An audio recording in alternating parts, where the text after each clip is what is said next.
Welcome to Mindshock. This is your host, Bruce McGuire, and we are back for another Mindshock Live Q&A 11.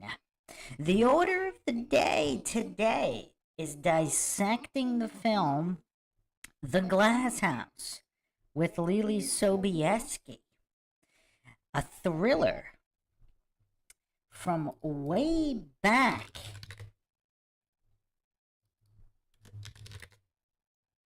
in 2001, released September 14th, 2001. And of course, that's just our movie discussion for the day. We will also be taking any and all questions on any and all topics in typical Mindshock fashion, with logic and reason at the forefront. If you want to help support the channel, you can donate to our PayPal. Just check the link in the description. You can also become a YouTube member right here on YouTube. Help support the help support the channel that way. Just looking at the live chat here, making sure it's working. YouTube possibly glitching again tonight. Who knows what will get shut down for today. And of course, make sure you're subscribed. Hit the bell for notifications. If it's not working, like and comment on more videos. Or just go to youtube.com/Mindshock. Like and share Twitter, Facebook, Reddit, Patreon. Patrons do get priority for case topic, logical analysis, co-podcaster requests. You could also be a guest on the podcast depending on your tier. Questions, comments, theories, thoughts, suggestions, rebuttals, debunkings of any kind, leave them in the comments section. Or for the purpose of this live chat, in the chat, and we will tackle any and all questions. We got Heracles in the house and Sarah Catherine here. Welcome back. Some of the usual suspects. Let's see who else shows up tonight. We got spontaneous live Q&As. We got spontaneous podcasts of all kinds here on Mindshock. Part of the Mindshock is how many podcasts there are. Mind-shocking in both quality and quantity. Who said you had to choose? Miranda Freight's here. Haven't seen you in a bit. You got a notification. Well, that's good. That's good. I mean, YouTube's actually rolled out some algo changes the past couple days, I think. So we'll see if that, usually when they roll out algo changes, everything just gets worse. Maybe this will be the time when there are actually some glitch fixes. Maybe we'll be able to talk about NASA and the occult together without getting the stream shut down. Maybe we'll be able to discuss Californication by Red Hot Chili Peppers and any kind of conspiratorial implications in the lyricism without getting the stream shut down. But who knows? Who knows? So, what are the first questions coming in tonight? Already YouTube is showing that the stream is going to have buffering issues, so looks like the algo change might not be for the better, but is everybody's connection good? Seems to be okay now. Okay, so who wants to get going with the first question of the evening on Mindshock Live Q&A 11? Who do we got? Is this going to be a coast-to-coast AM type chat tonight? Or is it going to be more of the flat earth persuasion? Or are we just going to talk movies? I actually have the Illuminati, the Hollywood Illuminati Humiliation Ritual podcast, the most comprehensive on the topic. That will be dropping somewhere within the next 3 days, I think. By the weekend or at the latest on the weekend.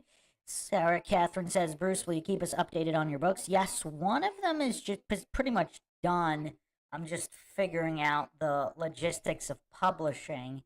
And the second one, which is quite a lengthy book on the Dunning-Kruger effect and the fall of society, that one probably will not be out, I don't know, maybe Christmas for that one. But yeah, the first one on basic logic will be done pretty soon. We'll be able to be out. I'm still, everybody always does the ebook thing. I'm just a fan of real books. So, I mean, I don't know. I guess I'll have to make it available. Ebook, Kindle, etc., because that's where the majority of people read these days. But I'm old school. When the EMP goes off, all the Kindles, ebooks will be for naught. And people with actual physical libraries will be A-okay. Unless, of course, bombs also start dropping and then there are mysterious fires, like for all the resets. But that's another topic for another podcast, unless people want to jump into it tonight on this Q&A. Jules S. here. I'm waiting for a good laugh when you finish the Flat Earth debate with Witsit and Zerka. Yeah, quite a few. I want to finish Pearl versus Michael Knowles maybe tomorrow or the day after. We got to get that done. I didn't know he would be contending for Dunning-Kruger championships, but apparently he is. Merman84, haven't seen you in a bit either. Yes, I mean, I actually do quite a number of lives. We got this Q&A series, the Flat Earth lives, a bunch of true crime lives, and plenty more to come. So who's got the first question of the night? Before we jump into the homework assignment, I'll give everybody, since I didn't give a whole lot of notice for the stream, so we'll probably just take some questions for 10 minutes or so until everybody filters in here that's going to make it, and then we will discuss the homework assignment, the movie of the night, The Glass House, the Lily Sobieski psychological thriller from 2001, opening only several days after September 11th.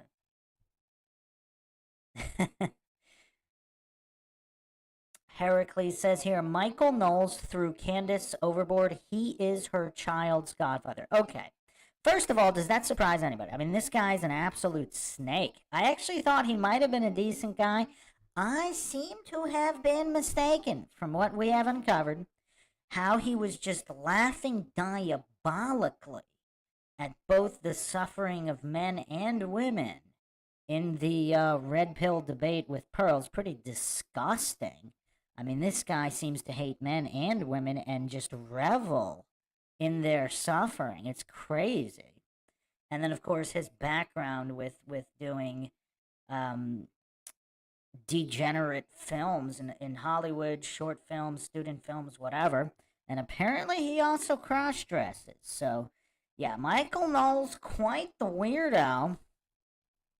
No good faith to be found in his discussion with Pearl. Merman84 here with the first official question. Did Skynet crash that boat?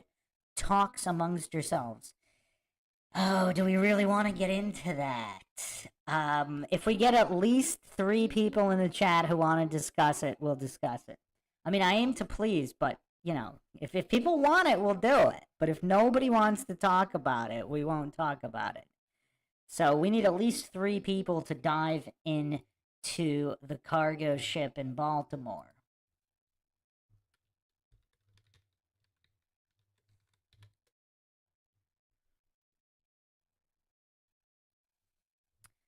Quite tragic.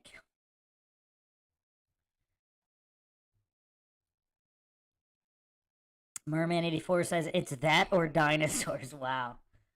Okay, Heracles is on board. Anybody else? Anybody else want to dive into that? Big Pine Sailing says, I don't know. Let's hear about that. I haven't dug into the cargo ship. Only saw a post by Static in the Attic. Okay, we got two. One more person and we'll go into it. Is there anybody else? We need one more person and we will dive into it. Jen's Rays, what is the solar eclipse we're about to have? Okay, that'll be question number 2. We just need one more person to get into the cargo ship. It's just so tragic. That's the only reason I'm dragging my feet a little bit, but yeah. I mean, there's also been quite a lot. As of 22 hours ago, I don't know, it's saying 6 presumed dead by AP News. ABC News just put something out a couple hours ago. I guess we'll go, okay, Sarah Catherine. Okay, everybody's on board. Let's do it. Baltimore Bridge collapse timeline inside the cargo ship collision. This is from ABC News. The whole bridge just fell down, a law enforcement officer radio dispatch. So this article by Bill Hutchinson, March 27, 2024.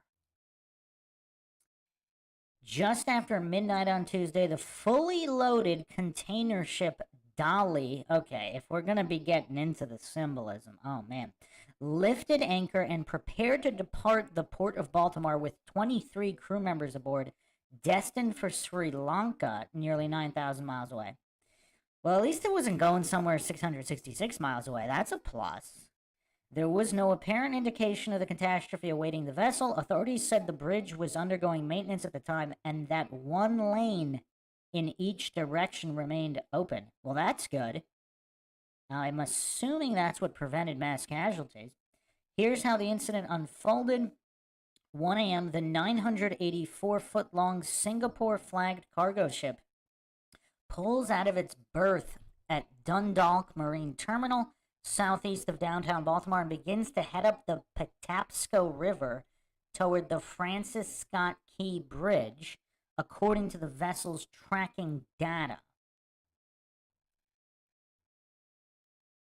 There's actually a satellite image of this entire event, which is kind of weird. I'm going to put it on the screen in a second. Hope we don't get shut down for this. What's kind of weird about it is that it seems incredibly high quality, incredibly well lit. I will put it up on the screen in a second.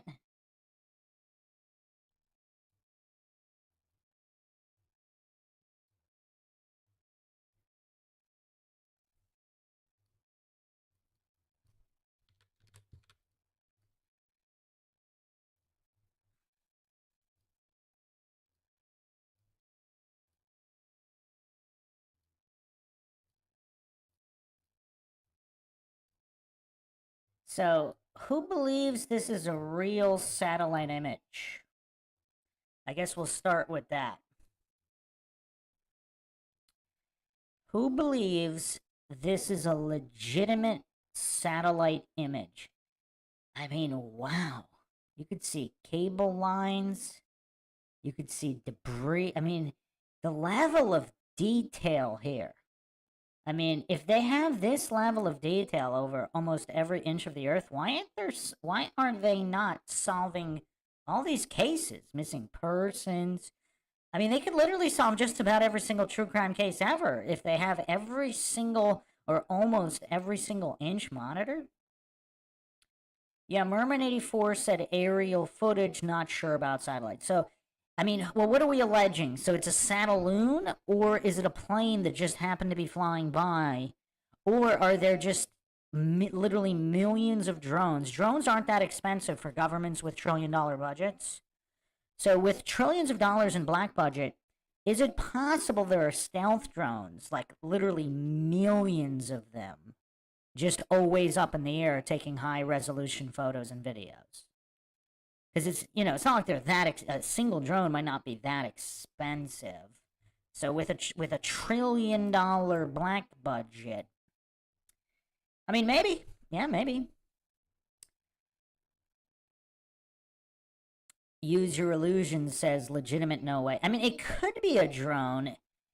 It could be a drone. Yeah, it's hard to believe. I'm not going to appeal to incredulity here. I'm not saying it's false. It's hard to believe that this level of detail can be achieved at night. But I don't know. I mean, according to the Echelon spy satellite system, which I went over that, which episode? I think I might have went over that on the Delphi series when we were talking about satellite images as pertaining to the Delphi case. So, yeah, I mean, it's tough. Let me finish the article here. 1:23 a.m., a live stream camera captures the massive ship coming into view as it approaches the Key Bridge, apparently on course to pass under the 1.6-mile-long span near the middle of the bridge's cantilevered section. The footage shows light traffic on the bridge, including a tractor-trailer rig. Why was this called a mass casualty event? Not that, 6 casualties is not a lot, but... Okay, hold on a second. What qualifies as mass casualty event? Is an incident resulting in the fatality of not fewer than 3 individuals. That doesn't seem does anybody find an issue with this nomenclature? Why would it be called mass? Like mass death? Like when people talk about mass death, they're not talking about 4 people. I mean, obviously one is a tragedy, but a mass casualty event, as per legal definition according to Cornell University, an incident resulting in the fatalities of not fewer than 3 individuals at 1 or more locations. So this was reported as a mass casualty event. So is this another like loosh trap? Are we going to get into loosh? Does that seem par for the course for Mindshock?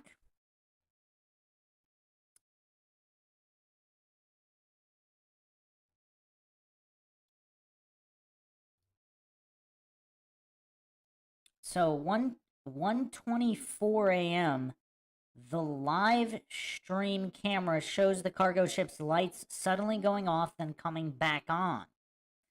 You know what's weird, too? The coincidence theorists maintain this had to have been an accident. You know what's funny? Just the level of hypocrisy and projection. Because coincidence theorists, authority-worshipping cultists, the Dunning-Kruger bootlicker crowd, they immediately have to pretend and hallucinate that it had to have been accidental.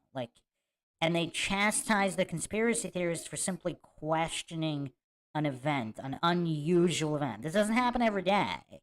This is an unusual event. So the goofery of coincidence theorists, quite hypocritical, as we don't even have full reports and investigations yet, and the coincidence theorists are already getting triggered and pretending it couldn't have been anything other than an accident. It's kind of weird. I mean, not just for this event, for every event. Yeah, it's kind of weird. Again, I mean, this is Mindshot. I don't claim anything is true or untrue. I mean, even if we have the investigative report, doesn't mean it's legitimate or accurate. I mean, maybe it is, maybe it's not. But, yeah, just the goofery of coincidence theorists never ceases to amaze. So, obviously, if it was intentional, I mean, it wouldn't be difficult whether, rogue forces within the government orchestrated this or a foreign government or some kind of foreign entity.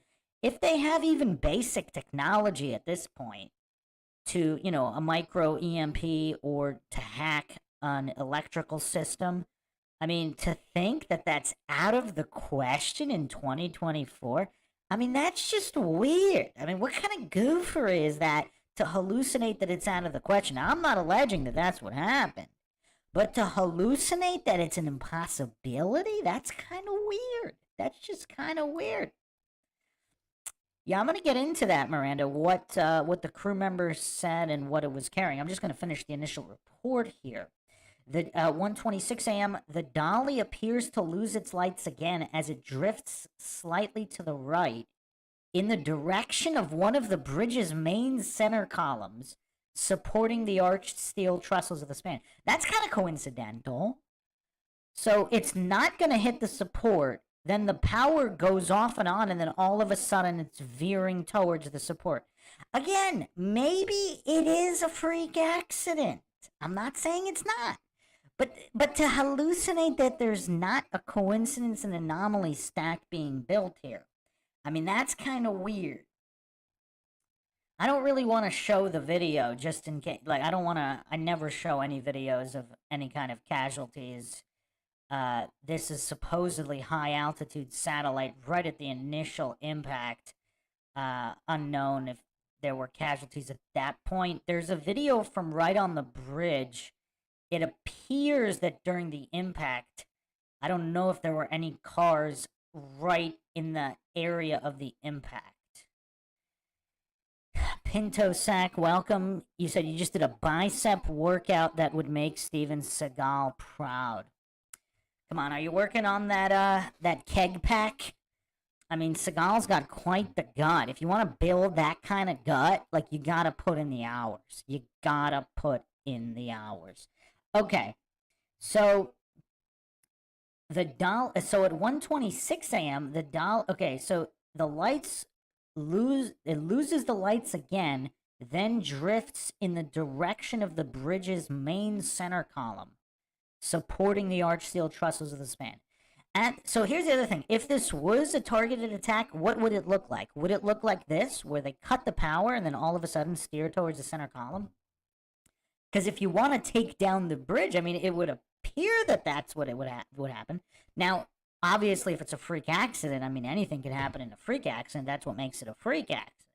But if it wasn't a freak accident, what would it look like? These are the questions that coincidence theorists, authority-worshipping cultists, the Dunning-Kruger crowd, they're too terrified to even ask these questions in order to compare and contrast different situations and what each type of situation could look like and logically analyze.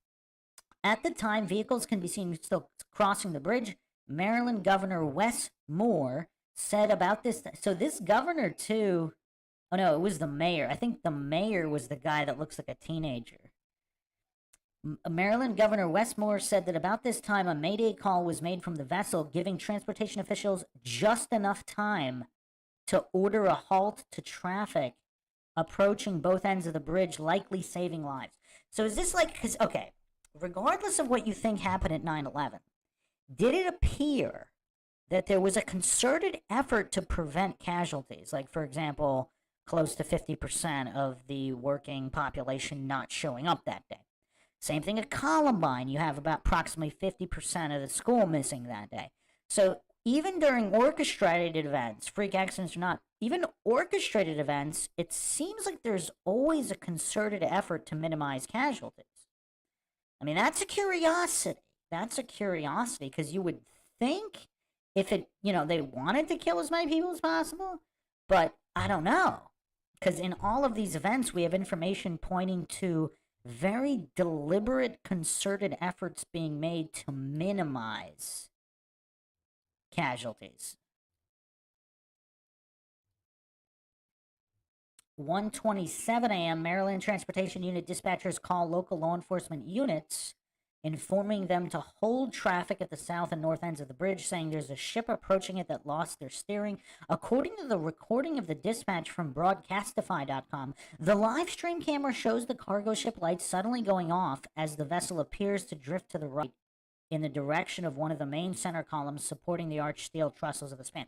Now, here's the other issue, and I was looking at this discussion on Reddit and Twitter about engineers, and they say there's supposed to be a backup power source, especially for large vessels that can cause a lot of damage.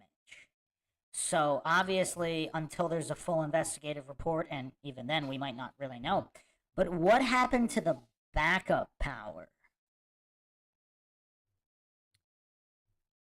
So here are Francis Scott Key Bridge facts. It was 1.6 miles, 4 lanes, quite large. It was a hazardous material truck route. An estimated 11.5 million vehicles cross the bridge annually. That's 30,000 a day. Wow. Baltimore Harbor is the second largest seaport in the mid-Atlantic. So again, if some potential targeted attack, this seems to be one of the primary targets. Bridge was undergoing maintenance but was open to traffic. Construction started in 72 and the bridge was opened March 23rd, 77. Wow. So, not quite the anniversary, but wow. Huh. That's weird. Couple days off the anniversary. Huh. Huh. That's weird. That is weird. Named after Francis Scott Key, who wrote the Star Spangled Banner, cost $110 million to build. Vertical clearance is 185 feet. So I don't see any 66s or 666s. So perhaps this was not some kind of an Illuminati event, coordinated attack or not. So 1:28 a.m., dark smoke appears coming from the cargo ship as it slams into a concrete bridge column, obliterating it. Officials said at the time of the collision, no traffic was crossing the bridge, but parked vehicles, apparently belonging to the maintenance crew filling potholes, were still on the span. 2 maintenance workers survived. One by running from the bridge and the other by going into the water and swimming to shore. What does going into the water mean? Did he jump or was he like where? That's not clear. 6 other maintenance workers remain unaccounted for. A law enforcement officer makes a desperate radio transmission to dispatch saying the whole bridge just fell down. Start whoever, everybody, the whole bridge just collapsed. I mean, this is really terrifying. Okay, so Moore said the preliminary investigation points toward an accident. We haven't seen any credible evidence of a terrorist attack. And would they be expected to see it at the beginning stages? And even if they did see it, would they report it? Or would that be considered too alarming? Because another thing, the gullible goof coincidence theorists, the authority worshipping cultist bootlickers, another thing that they just can't seem to grasp is that even if they did have certain evidence, that doesn't mean they would disclose it. Again, not rocket science, but, coincidence theorists just have a really hard time with this stuff.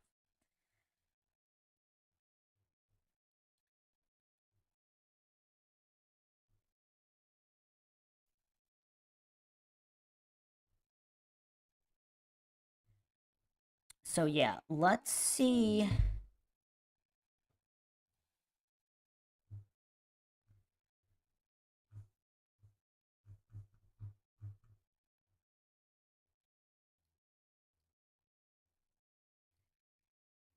Hmm.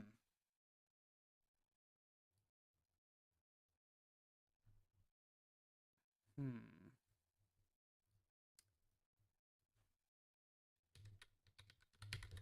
Yeah, I'm trying to find. I saw some information reported that supposedly it was a Ukrainian captain on the ship.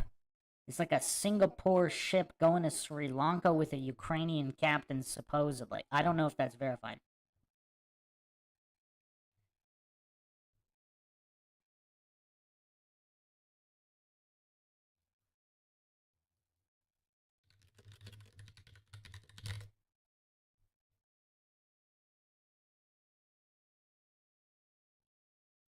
Yeah, it looks like it's not a drawbridge. Looks quite large. Oh, wait. Baltimore's Key Bridge. Wait, the Key Bridge? Actually, it looks quite large. It looks like it could have passed. Hmm.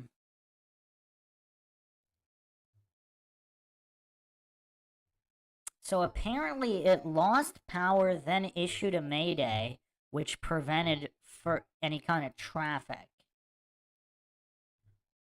Yeah, I don't see anything about it being a drawbridge. It looks gigantic, so it looked like if it didn't veer into the support, it would have been fine.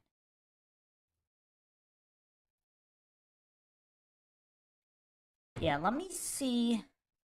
Yeah, so that's the other thing. So according to Bill Cooper and all the OG conspiracy theorists that predicted all of this in the 60s, 70s, 80s, early 90s, they were saying that once the border, a lot of illegals would be coming in and, homegrown terrorism, so to speak, was going to cause many events, mass shootings, just events all over, inciting mass panic, eventually culminating in martial law and the New World Order.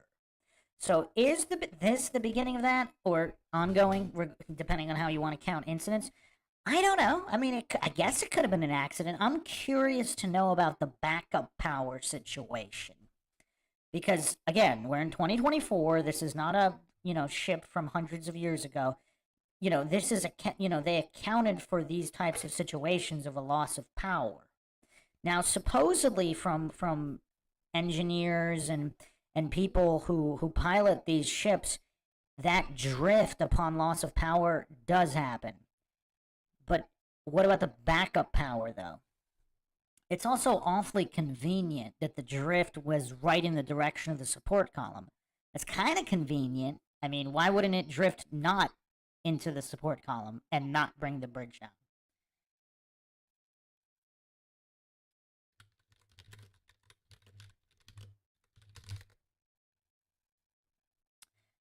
So Snopes is reporting that it is false. Now, obviously, Snopes means nothing, but apparently, yeah, they're saying he was Indian.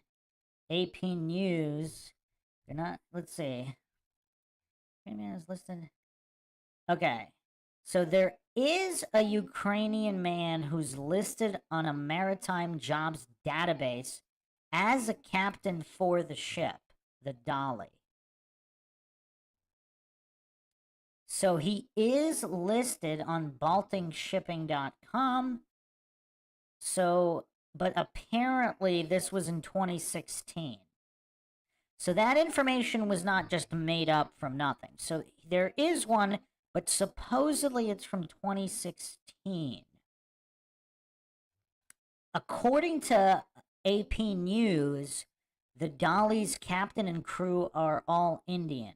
The Synergy Marine Group, the company that manages the ship. There were 2 pilots, local specialists who help guide vessels safely in and out of ports, navigating Dolly at the time of the collision. Wow, so there's 2. Apparently, Synergy is claiming that they're both U.S. citizens. So there were 2 of them. So what happened to the backup power? Huh. Yeah, this is weird. Apparently, there's also 2 other seafarers, and one of them is a Ukrainian man who applied for the role of master or captain. So let's say if he was, and they wanted to downplay it, then they would have said he was. I mean, I don't know why goofs still believe the MSM, but apparently this information is not from nowhere. So the Dolly, this ship, did have a Ukrainian captain in 2016. Apparently there were 1 or 2 other guys who applied for the captain position. It says, I mean, that's all the information here from apnews.com.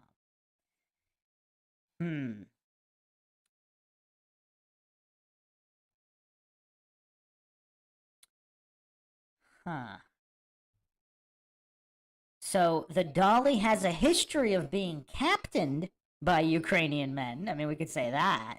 Now, whether or not a Ukrainian man was the captain at this particular time, they're saying no.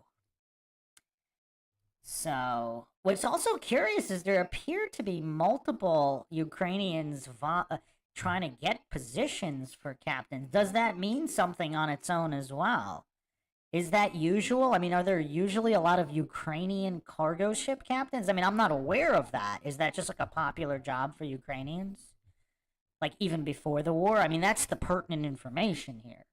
Because if that's just a job that Ukrainian men happen to go into even before the war, then this is not that suspicious. But if it's not, I mean, I don't know.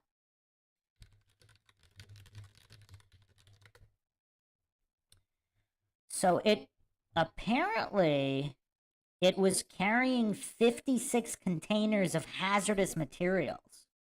Wow. So it was hazardous cargo.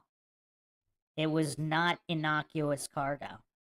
So once again, if you're looking at an intentional event, you'd probably pick a ship like that. It was, yes, nearly 1,000 feet long, going to Sri Lanka with hazardous material.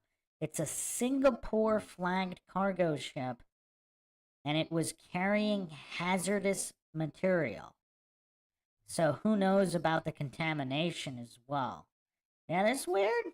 It's weird. I mean, as more information comes out, is this like a shell company? Like, what is the true purpose of all of that? I mean, it is weird. It is weird. No doubt. And then, of course, I mean, why would they so they disclosed it was hazardous materials.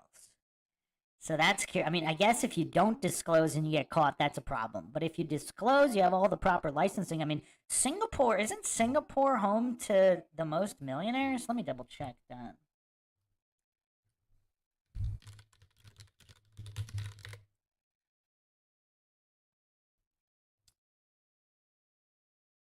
Wow, this is crazy.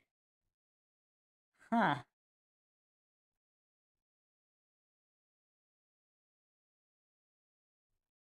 This is weird.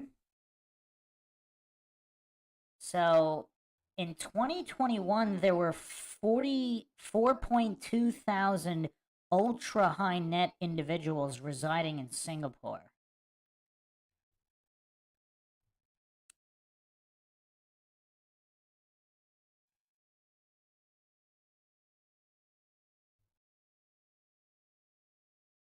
So apparently, Singapore has the second highest percentage of millionaire adults. 7.5% of all Singapore adults are millionaires. Australia supposedly has 8%. That's kind of weird to me. I wouldn't have guessed Australia has that many millionaires. Huh. Well, percentage of millionaires. Okay, what about total millionaires?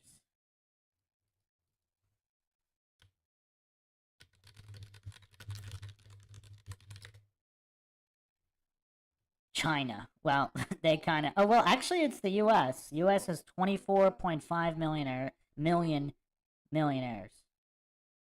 China has 6.2 million, despite a much higher population. Japan has 3.4 millionaires. Japan. Okay, so Singapore has the highest percentage or second highest percentage. So I don't know. I mean, what really goes on in Singapore? It's not really a country that's really talked about all that much. I mean, who knows?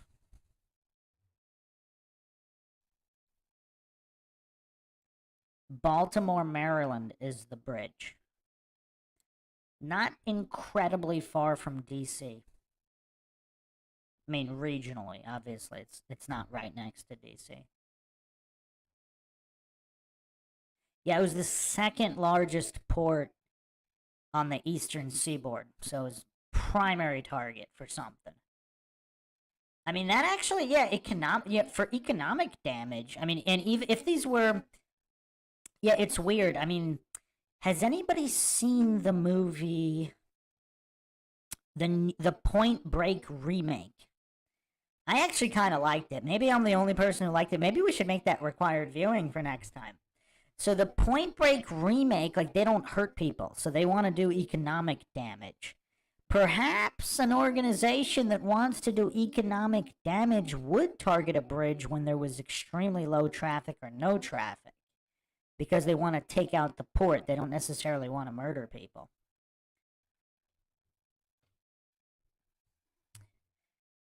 Yeah, I mean, yeah, this would definitely cause some economic damage. This is the second largest port on the eastern seaboard.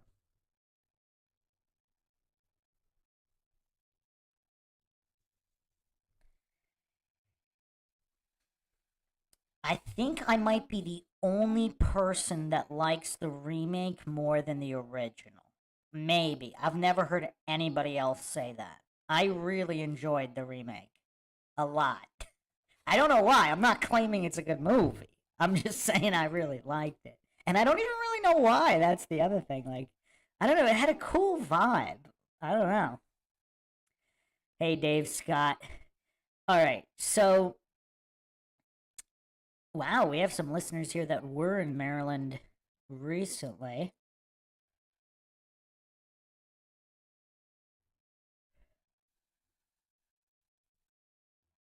Sphinx Bear says, isn't Singapore where they say most of the semiconductor chips come from? Was that Singapore?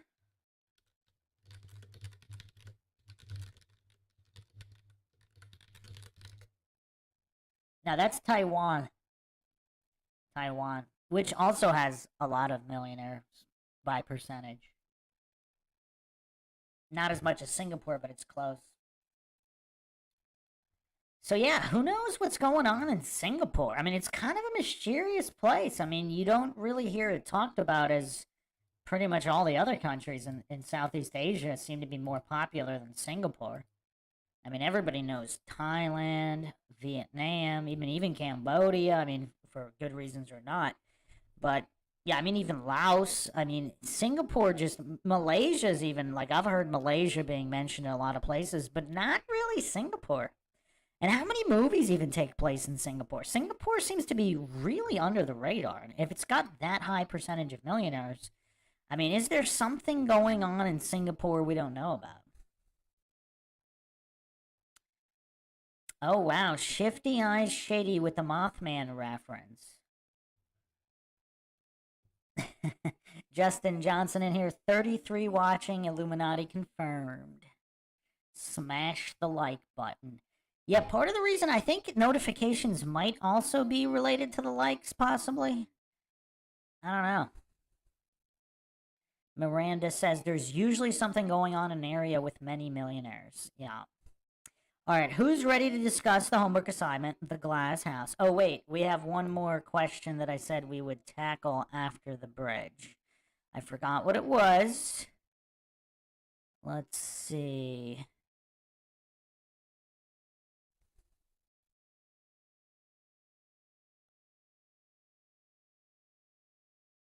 I totally forgot. Who is... Let's hear about that. Oh, solar eclipse. Jen's Rays asked about the solar eclipse. Yeah, I mean, what I will say about the solar eclipse, like, I read some interesting things where it's supposedly the time is off on when they say it's happening.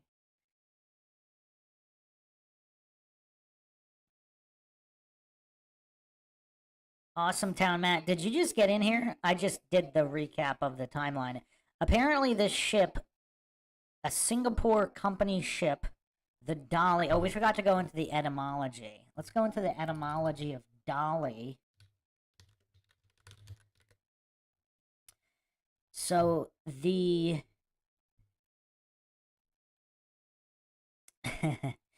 one... wow. So, the etymology is quite mixed. You got everything from the goddess of hunting to demon to god. So you have everything from god, hunting, and demon. That's foreboding.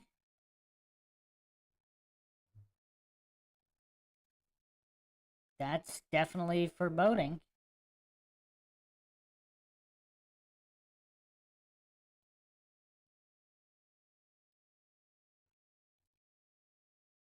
Other Arabic translations means shoot, to shoot. I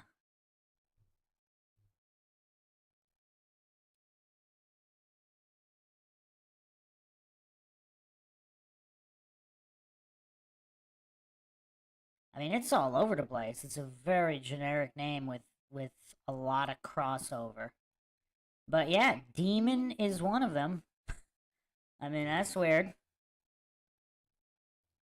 So yeah, this ship lost power, then regained it, then lost and regained very quickly again.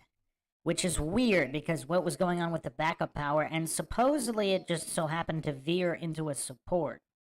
and took the whole bridge down. But coincidentally, there were no cars on the bridge other than maintenance workers. A lot of coincidences. And this image on the screen is supposedly a satellite image. Just incredible quality. Yeah, the eclipse is supposedly April 8th.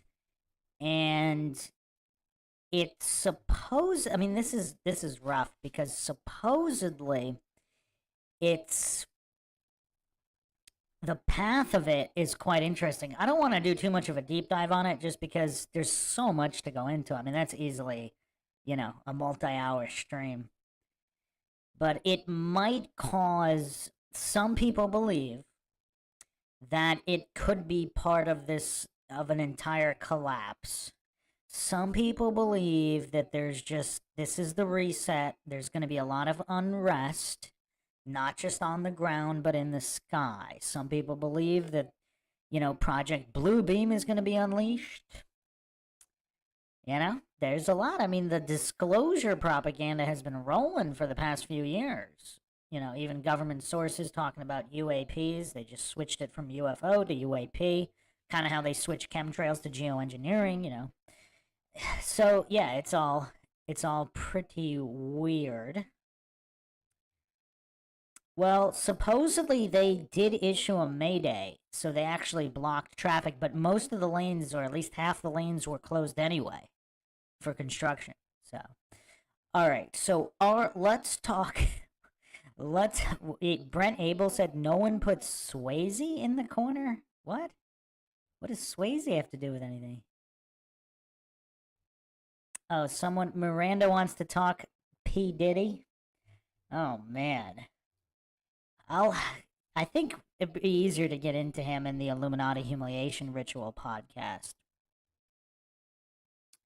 Let's talk who did the homework? Who watched The Glass House with Lily Sobieski 2001, opening several days after September 11th?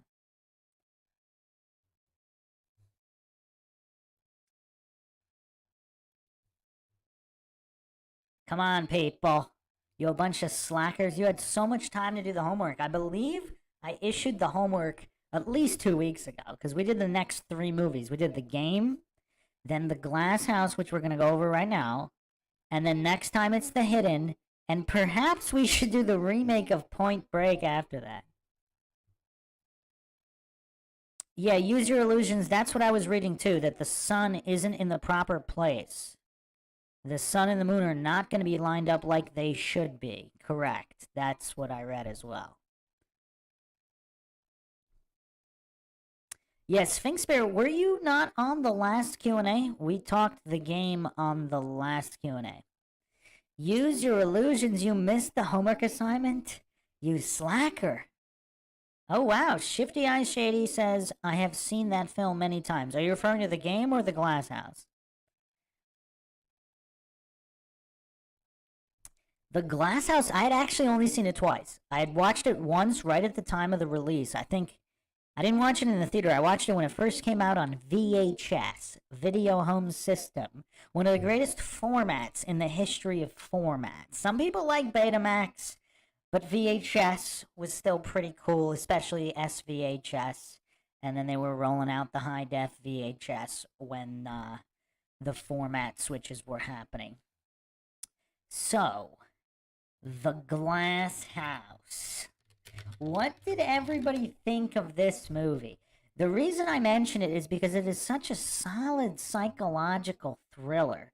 I think The Game might have reminded me, or was it another movie? There was a reason why I mentioned it. Because it was just a very, very... Oh, Lakeview Terrace. Lakeview Terrace was the first homework assignment recommended by somebody in the chat. And then that made... Yeah, watching Lakeview Terrace, because I had never seen it. I remember watching the trailer for it in the movie theater.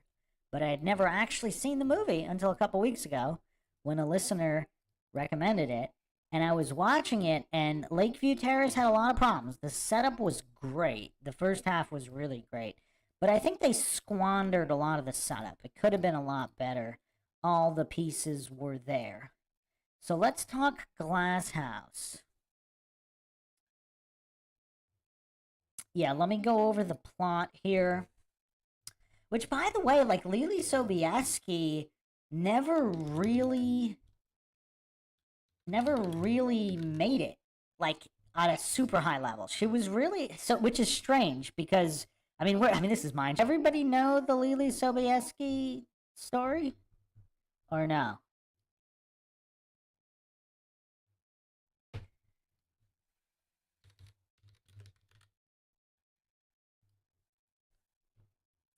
So apparently,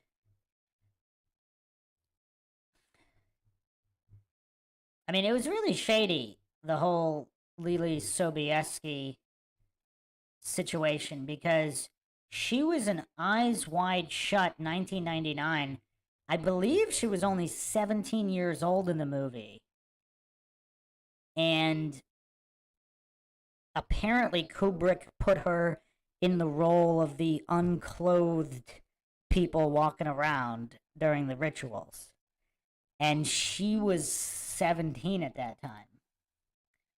So that's bonkers for a lot of reasons, not specifically because of the role.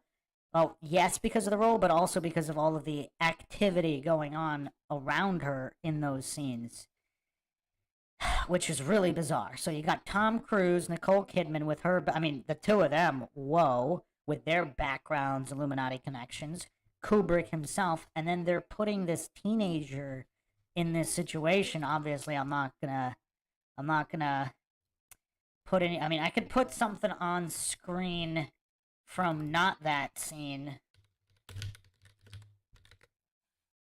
But I mean, it's just kind of crazy how the movie is just like you can watch it on any streaming. Like apparently nobody cared.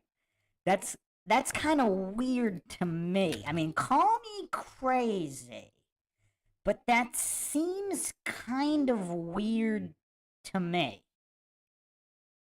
I don't know. Is that just me?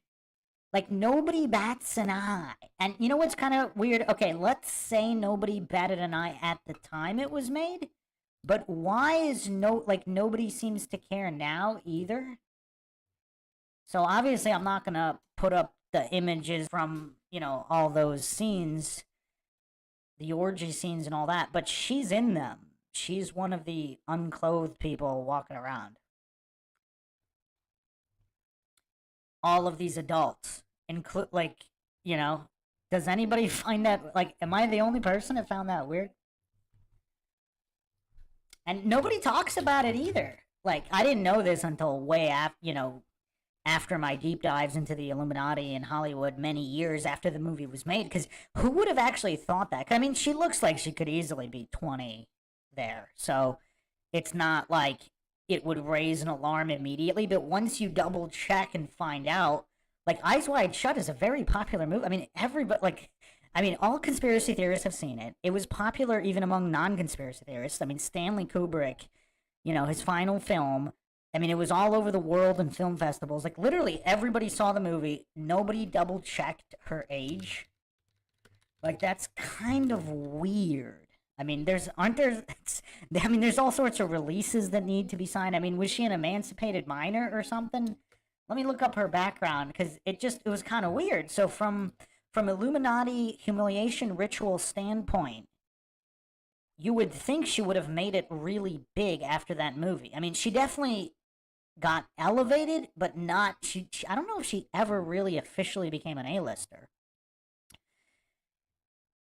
So, huh. Let's see. Wow, her father-in-law is Martin Kimmel, a real estate developer who co-founded Kimco Realty Corporation, the largest builder of strip malls in the US. Well, okay. So if she went on to marry this guy, perhaps that was some kind of, perhaps her initiation ritual was the initiation ritual in Eyes Wide Shut. Yeah, that's weird.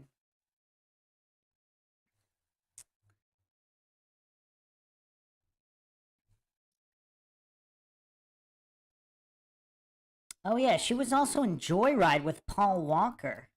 how everything comes full circle, does it not? Because we were just talking Paul Walker and Joyride like a couple weeks before on a Q&A. So he dies on a Joyride in a Porsche. Lily Sobieski is in that movie as well. Came out the same year as The Glass House.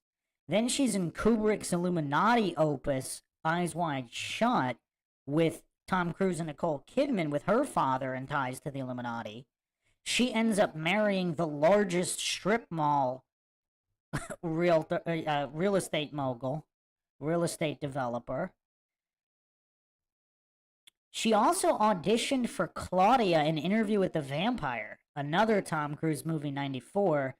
She lost the part to Kirsten Dunst. Wow. So her first role in a studio film was actually Martin Short's, the daughter of Martin Short's character in the Tim Allen comedy Jungle to Jungle. Who remembers that? Wow. I totally saw that movie and I remember none of it. I remember absolutely none of it. Who saw Jungle to Jungle? Is that another Illuminati opus? Can we dissect the movie Jungle to Jungle? We got Tim Allen, and then we have also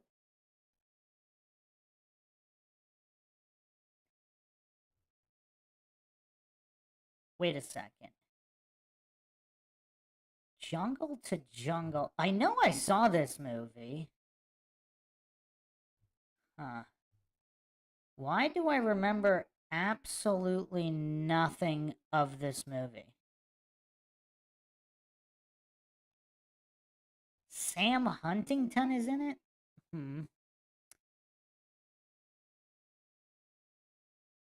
Interesting.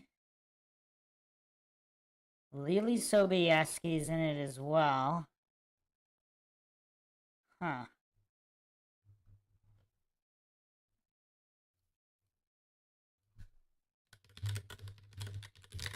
I mean, I'm sure everything is coincidental, obviously. So Jungle to Jungle was 97. I mean, Tim Allen needs his own podcast as well.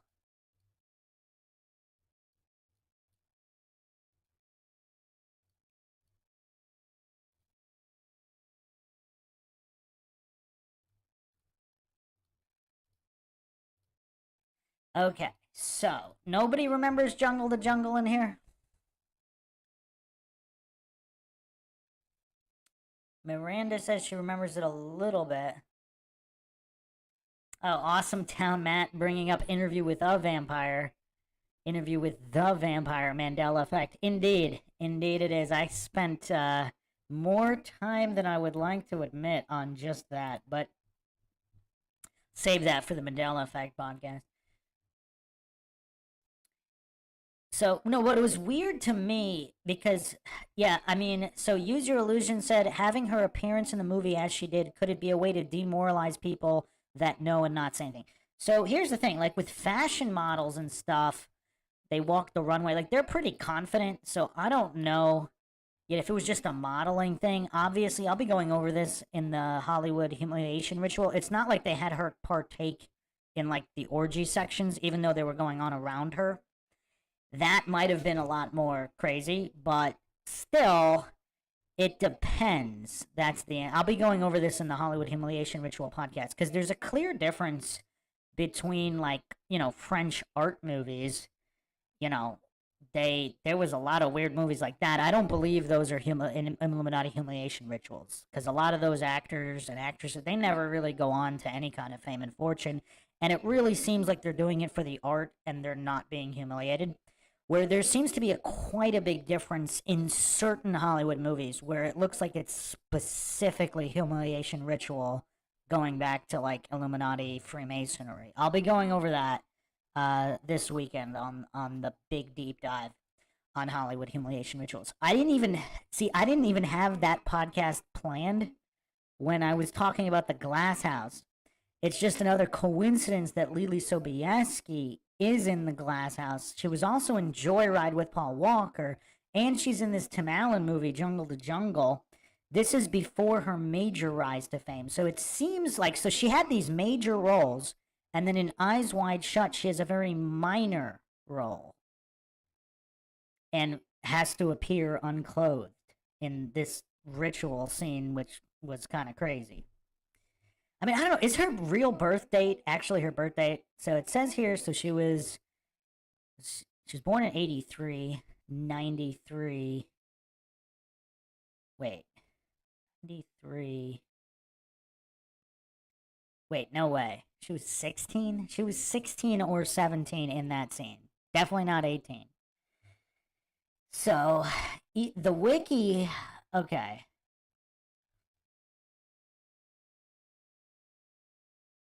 So her mother was also a American film producer, screenwriter, and she worked as Sobieski's manager. See, that makes it creepier. What kind of mom would volunteer her daughter for that? I don't know. That's really weird.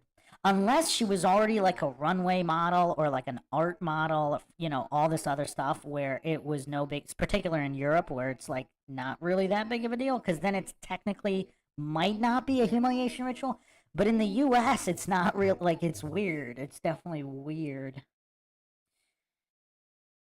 So she went to the Trevor Day School, studied literature and fine art at Brown University. Okay. Well, here's the thing. So she studied fine art. I mean, I don't know what her jobs were. If she was like a figure drawing model or something, I guess that if she was, then it might not be as, I mean, obviously her age, that's really weird. But wait a second. That would have been after though, because if she was 17 if she was 16 or 17 in the movie, I mean, she's going to college after that, but I don't know. Yeah, it's definitely weird no matter how you look at it. So the Trevor Day School, she graduated in 2001. So wait a second. So she hadn't even graduated high school when she was doing this Kubrick Illuminati ritual scene. Wow, this is crazy. I don't know that much about the Trevor Day School, an independent day school in New York City in Manhattan. It was founded in 1930, day school for the Church of the Heavenly Rest, Episcopalian church located on Fifth Avenue. Okay, interesting. So I don't know what kind of connections this school might have to Illuminati or otherwise. So okay, wait a second.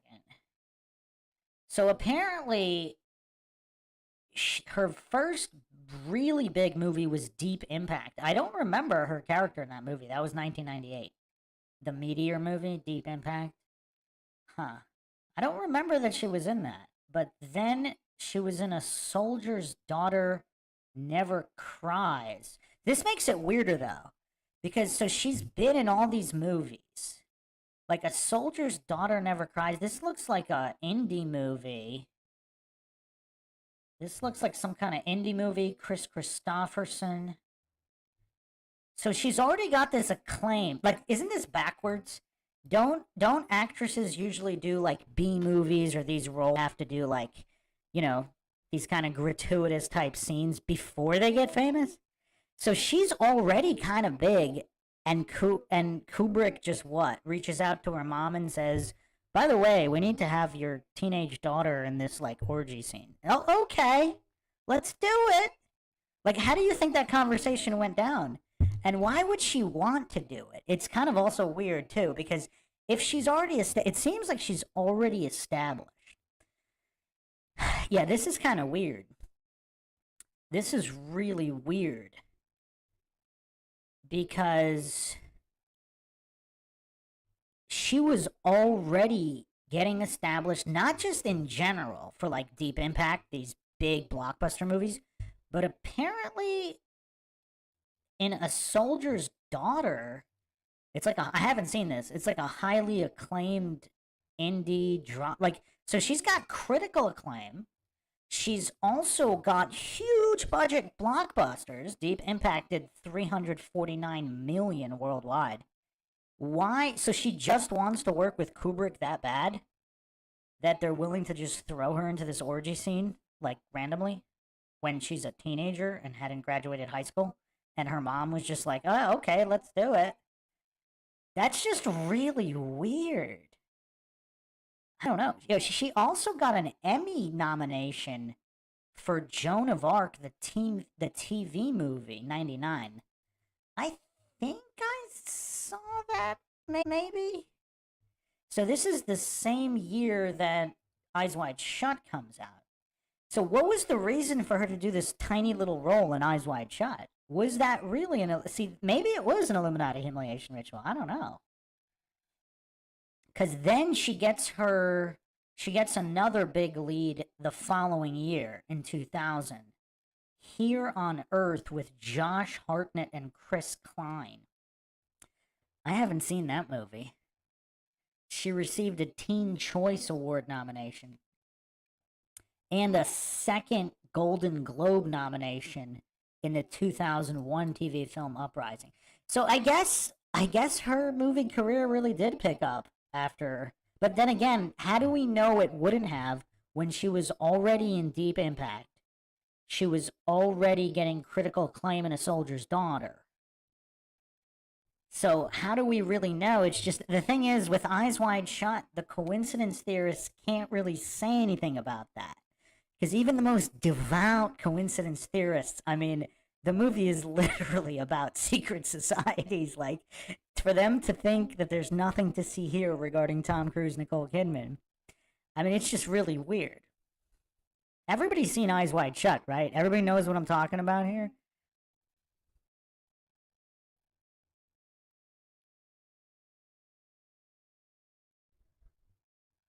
Everybody knows what I'm talking about right here. This is not like a family-friendly film. Coincidentally, it's also Kubrick's final film. And supposedly it took quite a long time to shoot. So then Sobieski is in Joyride. Now, Joyride is like, this is kind of weird. This also doesn't make any sense. So if this was Illuminati calling card ritual, then, because she does get these huge roles after that. And then she goes to this random, like, teen thriller Joyride movie. I like the movie, but this seems like a huge step down here. I mean, even The Glass House seems like a step down. Now, and The Glass House was panned by critics. And then she did 3 movies that year in 2001, big year. My First Mister, American comedy drama, which did get good reviews. Interesting. Then she did a small indie movie, Lidol, 2002. Then she did the drama Max with John Cusack. Now that's a guy who needs another a podcast as well. So in Lidol, she plays the mistress of a Jewish art dealer who mentors a young Adolf Hitler. That's an interesting role for her. So she did that in 2002. Does anybody find Lily Sobieski's filmography kind of curious? So she rises to prominence before Kubrick and those weird Eyes Wide Shut scenes. Then she gets some huge roles right after Eyes Wide Shut, and then there's this massive downgrade. And then she's doing indie films. I mean, that's kind of weird. Isn't that kind of weird? Nobody finds that kind of weird? I don't know. None of this really makes any sense. Huh.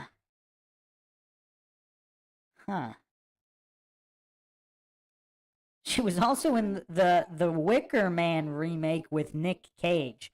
Perhaps that sealed the end of her career. My eyes! My eyes! The bees! Yes, Sphinx Bear, exactly. Her trajectory was back, well, not exactly backwards, because right after Eyes Wide Shut, she gets huge roles for that year. So the trajectory matches, kind of. But then after just 1 year, it's like this massive downgrade. The only thing I could think of, did she threaten to maybe blow the whistle on something? And then all of a sudden, she's not really getting big movies anymore. Actually, she did another big one, 88 Minutes with Pacino. How have I not seen this? Or have I seen it? 88 Minutes? I don't think I've seen. How have I not seen this? Al Pacino and Lily Sobieski. How have I not seen this movie? That's weird. So she did get some random bigger movies, but what's kind of weird, I don't know if she ever did a movie bigger, like in a main role, bigger than Deep Impact. I mean, that wasn't that big of a role, but because that did 349 mil. Yeah, her trajectory seems backwards, other than the blip with that Eyes Wide Shut seems to have shot her to like superstardom for 1 year and then almost nothing, then back to the obscure indies with a couple of random bigger movies here and there. And then she's doing TV, French TV. She speaks French, interesting. She did a bunch of, yeah, she just does a lot of indie films. So then she's with Pacino. So 2008 was kind of a comeback year for her. So she does Wicker Man remake with Nick Cage in 2006. What a film. And then 2008 she has like a mini comeback. She does 88 Minutes with Pacino. And then she does In the Name of the King, a Dungeon Siege Tale. I haven't seen that. It's a Uwe Boll film. I mean, that guy's terrible. I actually kind of wanted to check that out. Or that was 2007, 2008. And that's with Jason Statham.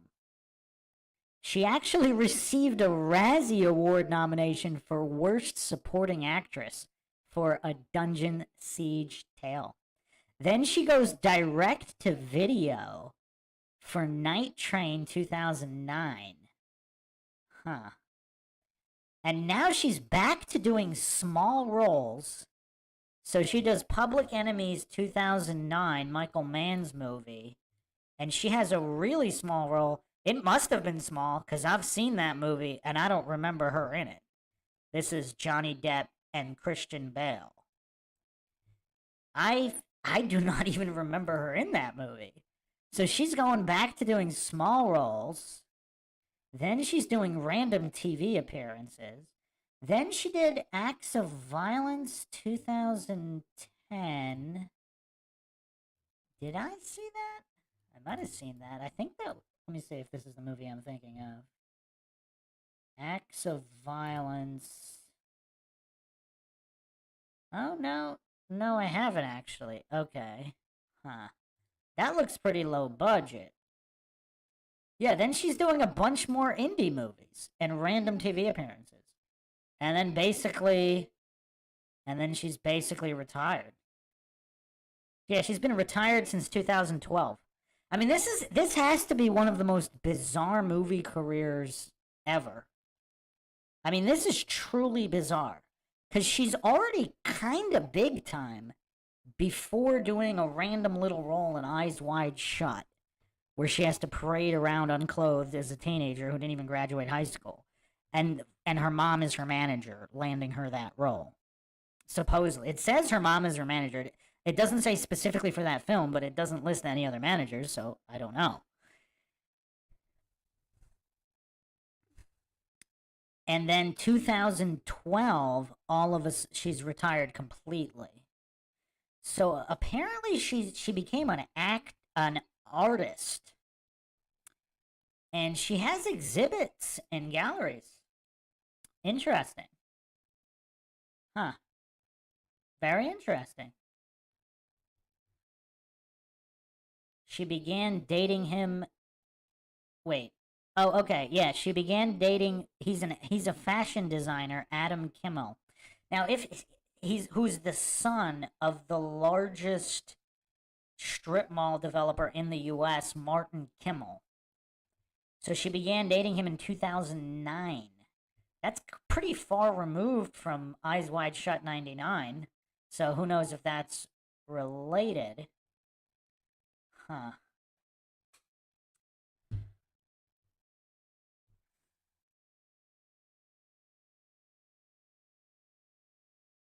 She said she stopped making movies mainly because of her kids, so I don't know. Wow. Okay, check out this quote from Lily Sobieski from What Happened to Lily Sobieski on Vice. Vice got an interview 2019. Her comments are curious here. She said, I don't do movie stuff anymore. Apparently, this was 2016 where she gave this interview to US Weekly. I don't do movie stuff anymore. I am just focused on my kids. I think that's mainly why I stopped.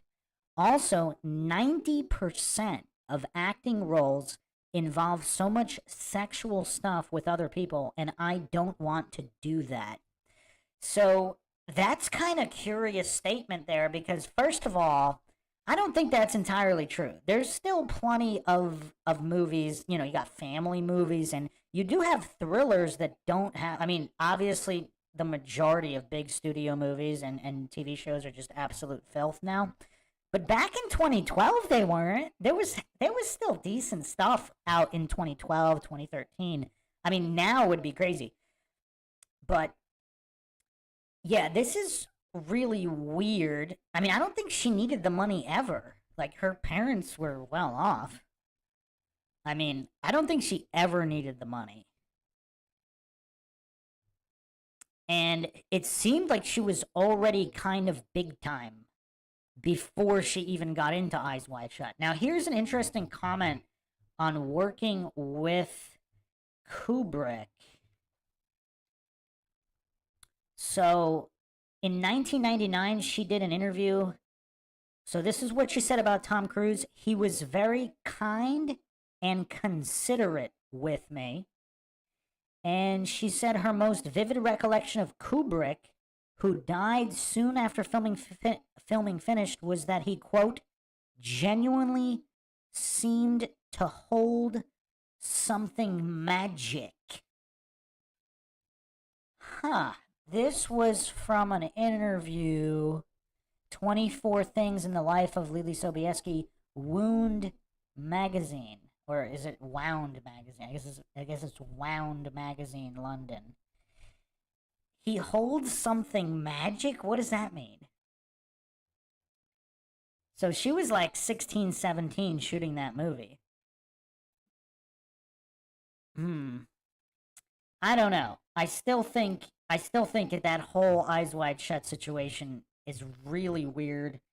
And what kind of a mom would want her daughter to have that specific role, especially after she had already landed leading roles to both critical acclaim and smaller roles in huge blockbusters like Deep Impact? It just seemed like she didn't really need to do that movie. Or if she really wanted to, it could have been a different role, right? I mean, there were other scenes other than those ritual and orgy scenes, but whatever. Okay, so let's Use Your Illusions says her way of saying he practiced dark arts, or maybe he wanted to blow the whistle on the dark arts. I mean, I don't know. I don't know. Also, I don't buy it. Her excuse for leaving the movies. There's plenty of movies where there's just, there's plenty of rated G and PG movies out there, even if they're not necessarily family friendly. There are movies without, debauchery and degenerate content. Like, not a ton, but, they're out there, and she's a big name, so she clearly could have done them. So, not to mention all the indie movies, of which many of them are very, very decent, and she clearly had no problem doing indies before, so she could have still kept working if she wanted to. So it seemed like she wasn't saying it was a time thing. She was saying it was, she wasn't happy with the roles, which makes sense. Maybe she should get a different manager other than her mother. But anyway, let's finally discuss The Glass House. So I really like this film. I think it's one of the more solid psychological thrillers. Everybody put your rating in the chat of what you rated this film, and then I'll give my rating for the people that actually did their homework and watched it.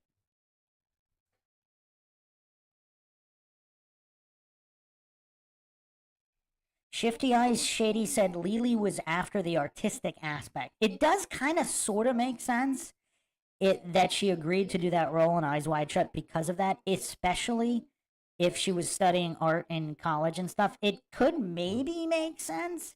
I still think it's weird that if her mom got her that role. That just seems really weird to me. And there's plenty of other movies she could have done. Her acting in The Glass House was phenomenal. I mean, for someone that young to be that believable in that situation, like it was so nuanced. Like 1 out of 10, what is the rating for The Glass House?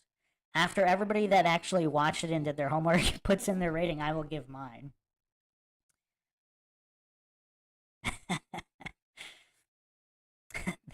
The Fallen Slaves Us All said, "Don't throw rocks if you live in a glass house." Homework done. Well, it's kind of funny that the characters were the glasses and they lived in a glass house, and the title of the movie is The Glass House. It was just a really well-made movie with an excellent atmosphere. It didn't have that many big set pieces or anything, or big action scenes, but it was pretty good.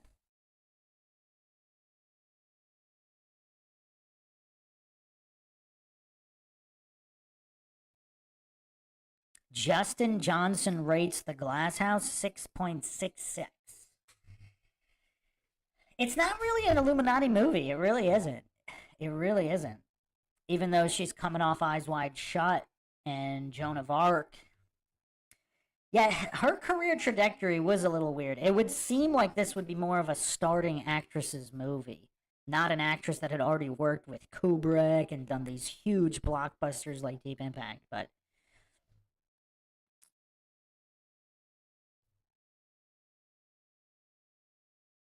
okay, so we have rating Sphinx Bear rated at 9.11, Justin Johnson 33. Come on, this isn't Eyes Wide Shut. Denise Snyder gave it a 10. Oh, Denise really likes it. I'm curious, Denise, what are your other top psychological thriller movies? Because the psychological thriller, it seems like the late 90s, early 2000s were there were a lot of really good ones that came out. And I haven't really watched a good one in a long time. So Denise gives it a 10. Ion Ion's Cat gives it an 8. Oh, Sphinx Bear was joking with his 9.11. He didn't watch it. How dare you? You gotta do your homework, man.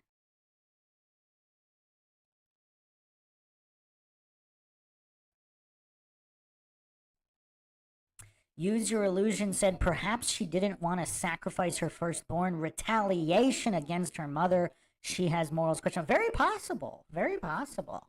I mean, that could make sense, you know? They could. Yes, 1 to 10 scale. Put in your, and also she seems very genuine too. So actually, Use Your Illusions, I would say that is a pretty good theory, especially if she knew what was up and specifically didn't want her kids to going into Hollywood either. So that would, yeah, I think that, yeah, I mean, I think you might have nailed it there. That seems to check the boxes.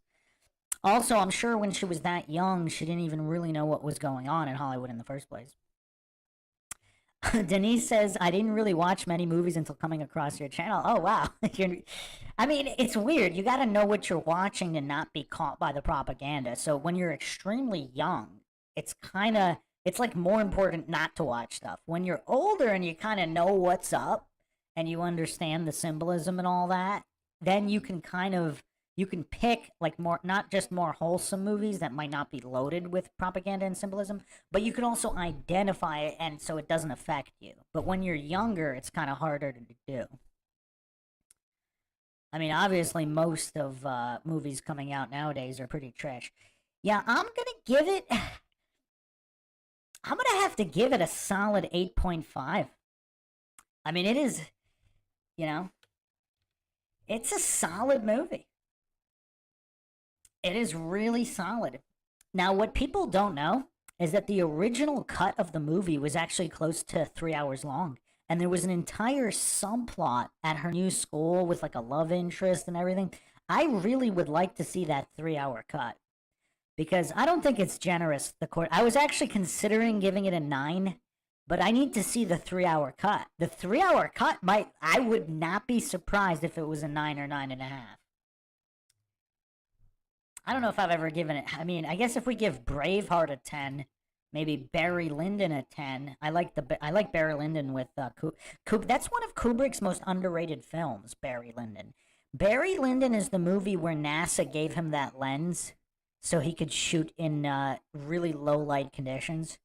But that aside, who knows what that lens was for? It was, I don't know what the amount of money they spent developing and manufacturing that lens that they gave Kubrick, which he ended up using in Barry Lyndon. But Barry Lyndon, I mean, that has some of the greatest cinematography ever. Storyline's pretty solid too. She would have been Awesome Town Matt.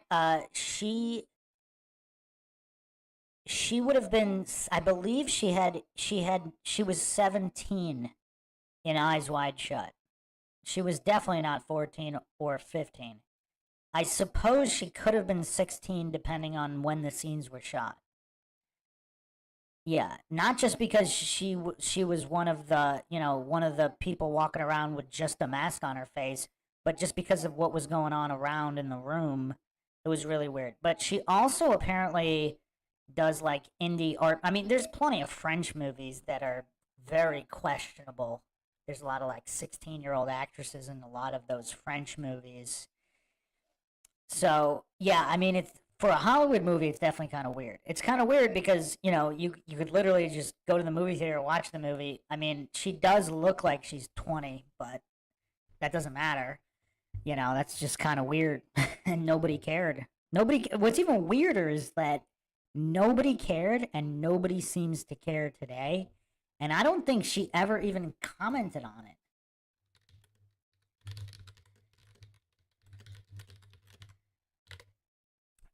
Yeah, I don't know.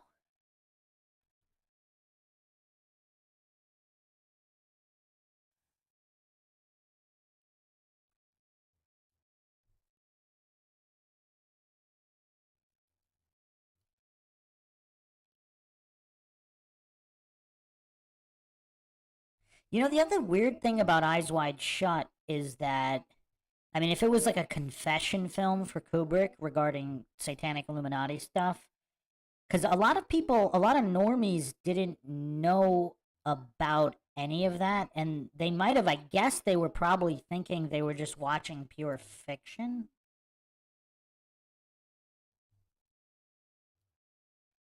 I found an interview here.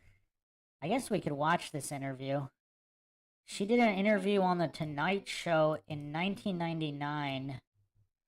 I wonder what she's gonna say here. I haven't seen this interview. Let's see what she says. Some of these interviews from the 90s are kind of crazy. Just the way they talk and looking back at Hollywood in hindsight while watching some of these interviews is actually pretty fascinating. Because in some of them they say things, there's a lot of double meanings in a lot of them.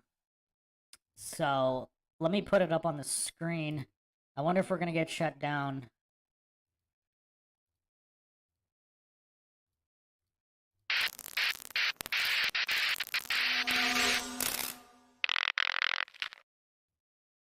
Currently starring in, or co-starring.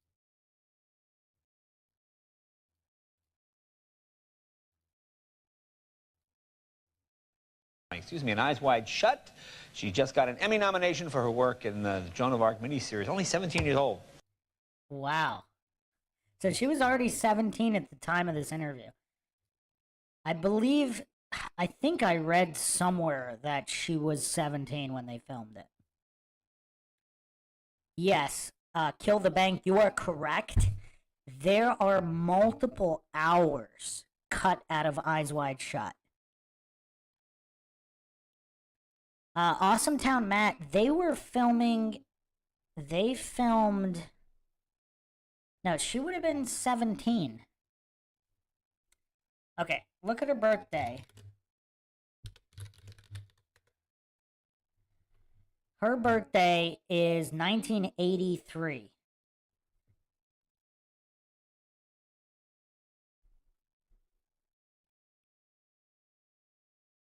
Oh wow, maybe she could have been 16. That's even crazier.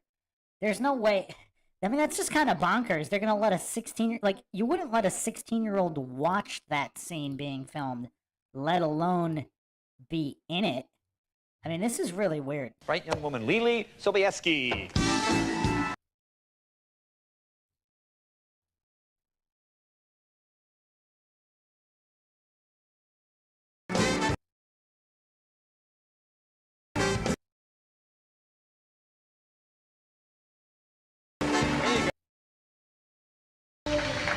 Good to see you again. You know, each time really you get more mature each time I see you. You look great. Oh, thank you very much. Now, you just had a birthday, right? I did. Oh wow. So she was 16 because she just had her birthday. Wow, this is very disturbing. Yeah, don't talk about Brooke Shields, man. That's terrible. But Brooke Shields had talked about that, right? Brooke Shields gave interviews, and Brooke Shields' mother, it was the same situation, right? Like, her mother was her manager and sold her out. Also, that was a lot earlier. Like, not that that's any excuse, but there were some weird movies in the 70s and early 80s. So, because, I mean, that's no excuse, obviously, but we're talking about 1998 here, which was not long ago. I mean, this was not that long ago. 17? 17. Hey, 17. Wow. Did you get your driver's license yet? Did you? I didn't get my driver's license. I took, they give those driver's ed courses. Right. And they show you these videos called Red Asphalt 1, Red Asphalt 2, Red Asphalt 3. And during the whole thing, all they show you is dead people sprawled out on the street. Oh. So instead of encouraging you to drive, I took this course and there were all these tough kids in the room with me. And I was sitting under this table and I started to cry. So I didn't get it yet. Oh, I see. So they kept one more kid off the road. God bless them. Get me those tapes. They did. See, that's... I mean, in France, you don't drive till you're 18. I think it's crazy to drive at 16. Well, you know what's even crazier? So in France, you don't drive till you're 18, but there are like 15-year-old actresses doing all these weird movies in France. But I guess she doesn't think that's weird. I don't know. 17, it's... Is that right? That's what it is in France? 18? 18. I mean, if you're young... Because Joan of Arc did not drive, right? She didn't. That's right. I remember. You're right. There was no car. She didn't. I mean, you're young and you're in your car, and all of a sudden there's this handsome young man and he's on the street and you turn around and you look and crash, you're dead. You know, I've done that myself. Really? You know what's weird, too? I mean, maybe it's just a lack of screens, but when you watch interviews from, like, the 90s and earlier, it's like her brain does not seem fried. Can you imagine someone who just turned 17 going on a talk show today? They're not going to be this well-spoken or focused. I mean, she's literally behaving like somebody in her mid-20s equivalent to today.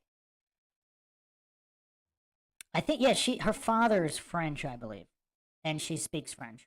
Drive along, see a handsome young man, I lose my head, boom, I crash.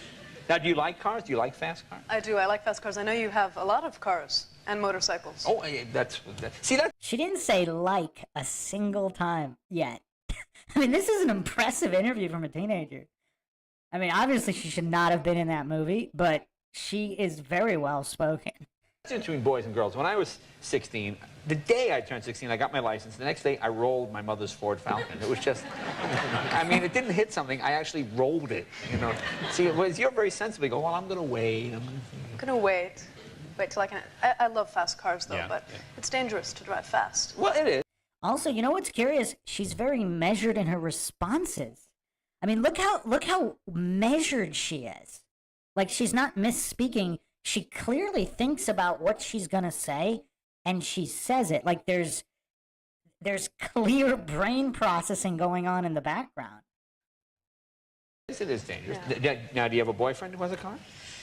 I don't have a boyfriend at the moment. I can't find anyone. No. And she's also speaking relatively quick. I mean, I actually have a lot of trouble listening to any Hollywood people today. I mean, maybe this has something to do with the amount of so-called medical treatments, we don't need to go into which ones, that are undergone. I mean, yes, the court of public opinion. Not all young people are idiots, but how many young people in Hollywood aren't idiots? Let's talk about Hollywood here. See, I always hear this in these attractive young women. Now, why? You seem like you would. Why? Are you picky? Is that it? I don't know. I don't know. I look for a young man who's creative and. See, anybody else would have said, like, you know, but she doesn't. I mean, it's crazy. Like, she's speaking like an eloquent, intelligent human being here. It's really bizarre, actually. Any field, you know, I don't care if he's creative in sports and the way he lives in his life, or in music, or in painting, or in anything that he does. But I'm just shocked at the lack of ums and likes. I mean, there are literal politicians who have spent their whole life speaking, and they can't put together their sentences. This is not like most grown-ups can't put their sentences together like this. I mean, look at just the actresses and actors of the past 10 years, like even in their mid-20s, they can't talk this well. Something always ends up not working out. Doesn't work. Yeah, this is making me sad. Who said court of a public opinion says which may in itself be tragic? Because, well, my crush is on the 90s. Because back then, it's like people were real humans who could actually have normal conversations with brain function. I think that's a thing of the past nowadays. I mean, call me crazy. Like, I can't remember the last. I've watched some talk show interviews with actors and actresses, even in their late 20s, who are nowhere near this well-spoken. No, Aaron's Energy says, now you know why Kubrick cast her. But I don't even think she had that many lines. I mean, I don't know. Are young men your age? I mean, look at Jay Leno. Young men your age. He's a talk show host, and he's stumbling more than this kid. Mature? Awesome Town Matt asked, did Kubrick know her age? You know what? That's a good point, Awesome Town Matt. Is it possible her mom lied and said she was 18? That's very possible. That is very possible. And with how well-spoken she is, it's not like they would know. Well, all men of any age are immature.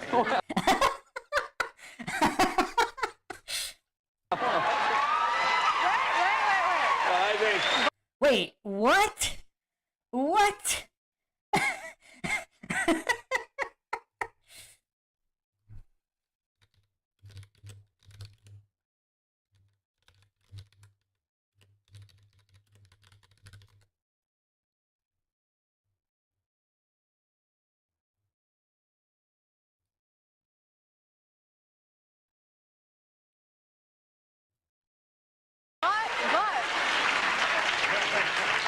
But women often say that, but on top of that, women are also very immature, but they just hide.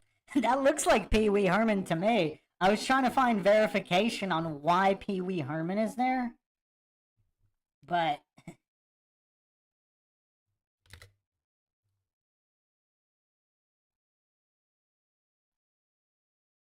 he looked kind of different in 99, but I don't know. Pee Wee Herman was on Jay Leno in 1999. I'm trying to find the same episode. Who is this guy? Is this guy not Pee Wee Herman?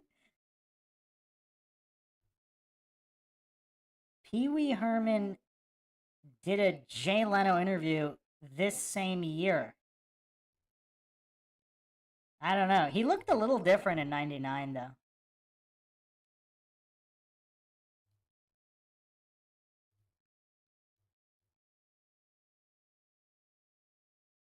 The court of public opinion is a Pee Wee Herman fan. He's sure it's him. Well, it would be awfully coincidental if it's not him, because he did do an appearance in 99. But the photos of 99 I'm looking at, he looks a little different than he looks here.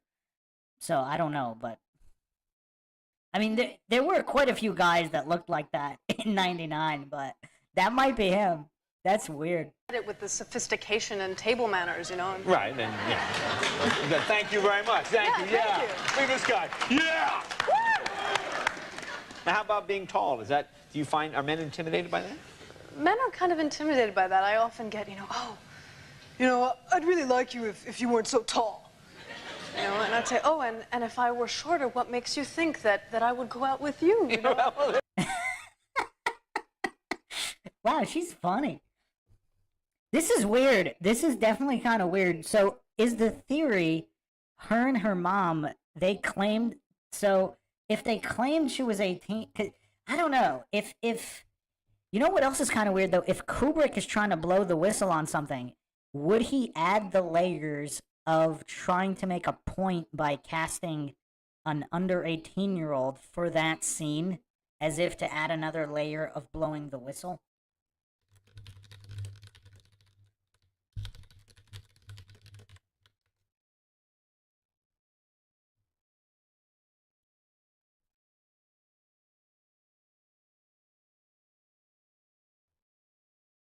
Okay, I think I found something that's even more disturbing.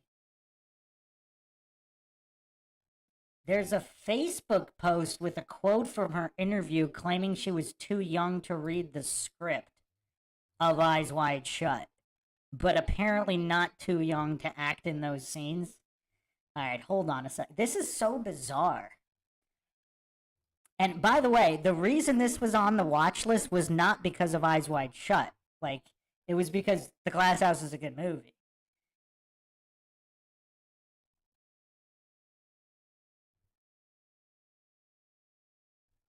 Okay. So here's a quote here. I don't see a source from the quote.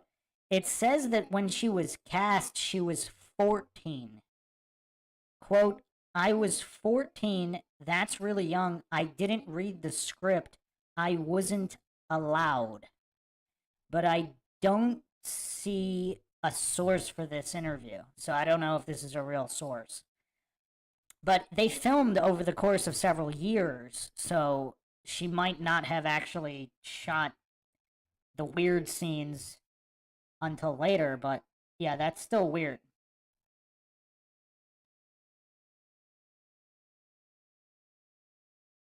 Okay, I did find another interview. Oh, wow.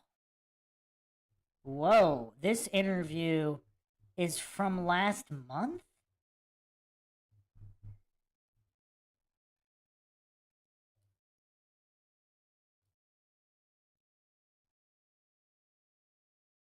But it's not loading? What?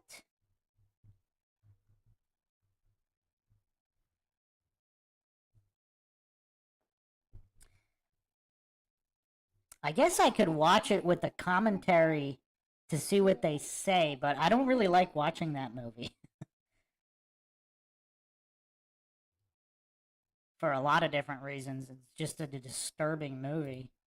I actually can't really watch anything with Nicole Kidman anymore. Okay, so here...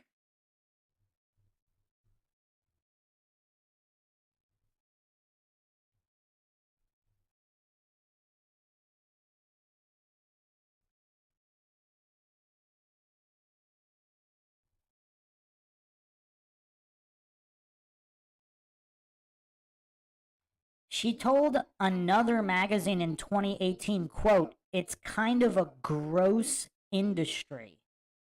It's acting, you're selling your appearance so much, end quote. Huh. So that's interesting. I mean, obviously she knows way more than she's saying. It would be interesting if she ever wrote a book one day and kind of exposed everything. Because, I mean, she literally worked with Kubrick making a blowing the whistle Illuminati movie. Like, she should be close to the... And she's not dialed into the industry like Nicole Kidman and Tom Cruise. Like, would Nicole Kidman or Tom Cruise ever fully on anybody? People probably have so much dirt on them. If nobody's got anything on her, I don't know. Oh, court of public opinion. You just opened Pandora's box here. Court of public opinion said the devil gets a piece of you every time your pick is taken. That includes movies. Hold on a second. So I've heard that. I want to probably going to do a podcast on this topic. I heard that first when I was a kid, and it haunted me because your parents like to take. We were taking Polaroids at the time, and it's interesting because I believe the Native Americans. It wasn't the devil, but I believe the oldest version of that is from Native Americans, right? Because when the colonists, when the settlers or whatever, they had cameras at some point and they wanted to take pictures of certain tribes. Now, some tribes had this saying and others didn't. So some tribes have no problem, but I believe there was like a shaman or somebody. He said that you lose a piece of your soul every time your photograph is taken. Now, what you just kind of made me think of something new, though. You made me think perhaps he saw some kind of prophecy to Hollywood. Like, so if your mom takes a Polaroid of you in happy times not exploiting you, and you look back on it with fondness when you look at that image, I mean, does that apply? I don't know. Or that could be some kind of leftover medieval previous reset thing with black mirrors, where some kind of, ancient photography. Oh, wow. Aaron's Energy 313 says, I'm also Ojibwe, confirmed. So the Ojibwe believe that as well? Why do they believe that? Because I never could find any actual explanation. So from everything that I've read, it seems like it could have been an amalgamation of some kind of a prophecy revealing the darkness of Hollywood and the Black Mirrors smartphones, because if the government is spying on you through the phone, they're technically taking your picture and video all the time, like the devil seeping your energy and your soul. Could there have been a conflation there? Because if your mom is, if a parent or a friend, you're taking a photo of good times, like an analog photo on film, not digital, nothing for manipulation, for your own purposes with zero exploitation, does the same apply? I don't know. Court of public opinion, you're also Native. Was there ever a full explanation on why? I mean, everybody's got their photos taken, especially with the amount of CCTV out there. I mean, I actually have a lot of old books, Native American books. That was one of my primary topics of research back in the day. I'm actually going to write a book on this as well. This will be my third book. The parallels between Native American wisdom and philosophy, Celtic wisdom and philosophy, and Chinese ancient wisdom and philosophy, like particularly Taoism. There are overlaps that are so hauntingly similar. It's the Celtic threw me off a little bit, but there's one theory that when Atlantis collapsed, or one of the previous major resets, cataclysms with Atlantis, the survivors were the original natives of North America and maybe South America, and they also went to Britain, possibly connected to the King Arthur legend. And China kind of doesn't really fit unless something with the Himalayas. Maybe hollow earth, passageways under the earth where the Atlanteans got there too, so they carried their wisdom there. I don't know. The Court of Public Opinion says yes, because pics were a vain act. They haven't been around that long. It used to be rare. And you'd wait until you died to take your pic. Yeah, Aaron's Energy 313 says, I've always hated the idea of selfies. Yeah, same here. I think narcissists would be too embarrassed to take selfies.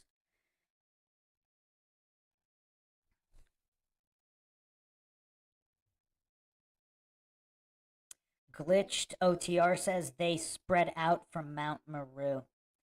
Yeah, I think, again, I don't want to fall for false dichotomy fallacies. I don't want to get this crazy off track because we still have to finish this interview and then we have to finish the movie review.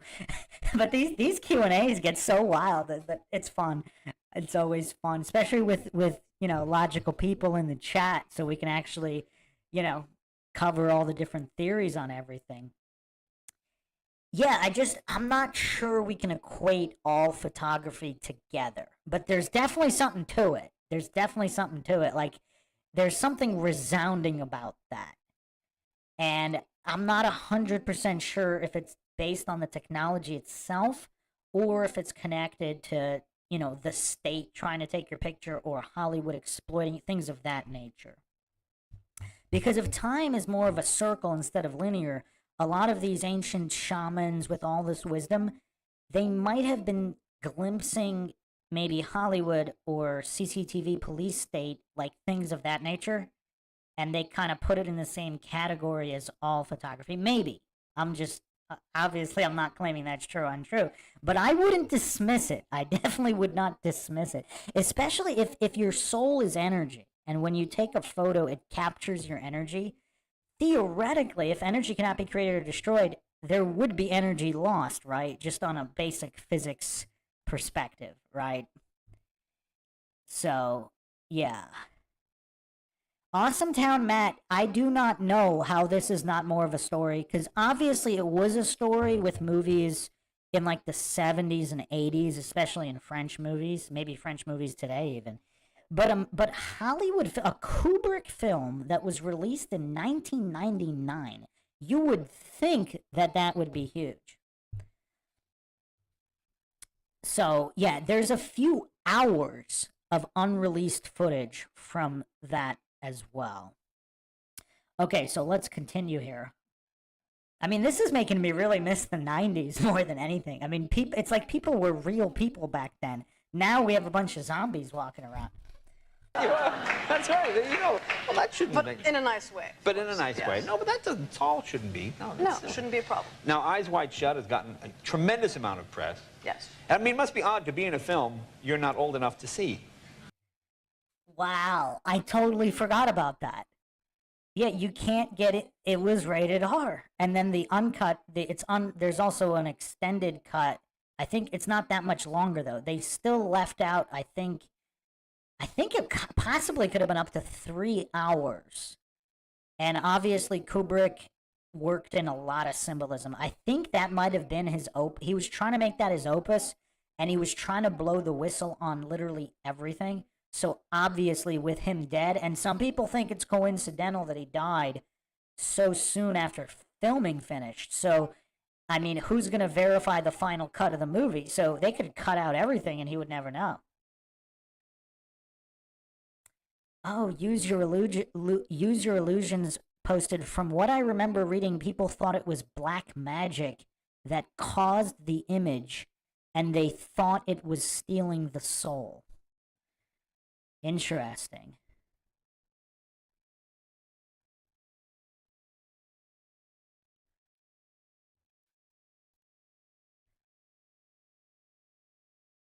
Awesome Town Matt asked, was it blowing the whistle or truth in plain sight? Well, both, right? Both, because people don't know what they're watching in Truth in Plain Sight. I mean, isn't that true, though? They let me in. And they let you in? Because you were how old when you did this? I was 14. Oh, There's no way she shot that at 14. There's no way. I don't remember how many scenes she was in. So I think a lot of her stuff actually got cut, like even regular talking scenes. So if she started, from what I read, maybe that was a cover story, but 17 is still bad. I think I read an article about it where they said she was 17 when she filmed that particular scene. But I don't know. That's young. Yeah, that's really young. But you did not know what the movie was about, right? Wait, this is even crazier. Okay, this is bonkers reality to me. I mean, we knew it was Hollyweird, but I mean, this is next level Hollyweird. Can you imagine, as a mother, reading the script, this particular character is present during some kind of orgy sequence and is unclothed other than whatever headwear. The mother agrees for the daughter to be in it at 14. The daughter at 14 is not allowed to read the script and is basically agreed for her to do this role, which she doesn't know what she has to be doing. Is this the most bonkers thing anybody has ever read? Like, this is crazy. I didn't know it was this bad. I thought they hired her later when she was 17 just for that scene. But that was my assumption. The only thing I ever read about it was like an online article that was trying to downplay it. It was like a Hollywood sourced article. Yeah, Natalie Portman has a very weird catalog. And wow, do you guys know? We don't need to go into Portman. Portman was already an adult for when they shot Closer. I remember this because I know somebody who worked on the film Closer and what they required her to do movie, but it was crazy. I mean, she was already in her 20s, but still, I think she was maybe 25. But his stories were insane on, because she was playing a stripper in the movie Closer, and they had her do like really crazy things, and she was happy to do it. It was really weird. She just turned 17 here in this interview. I don't know how many months before. She's 17 in this interview here, or at least she said she just had her 17th birthday recently in '99.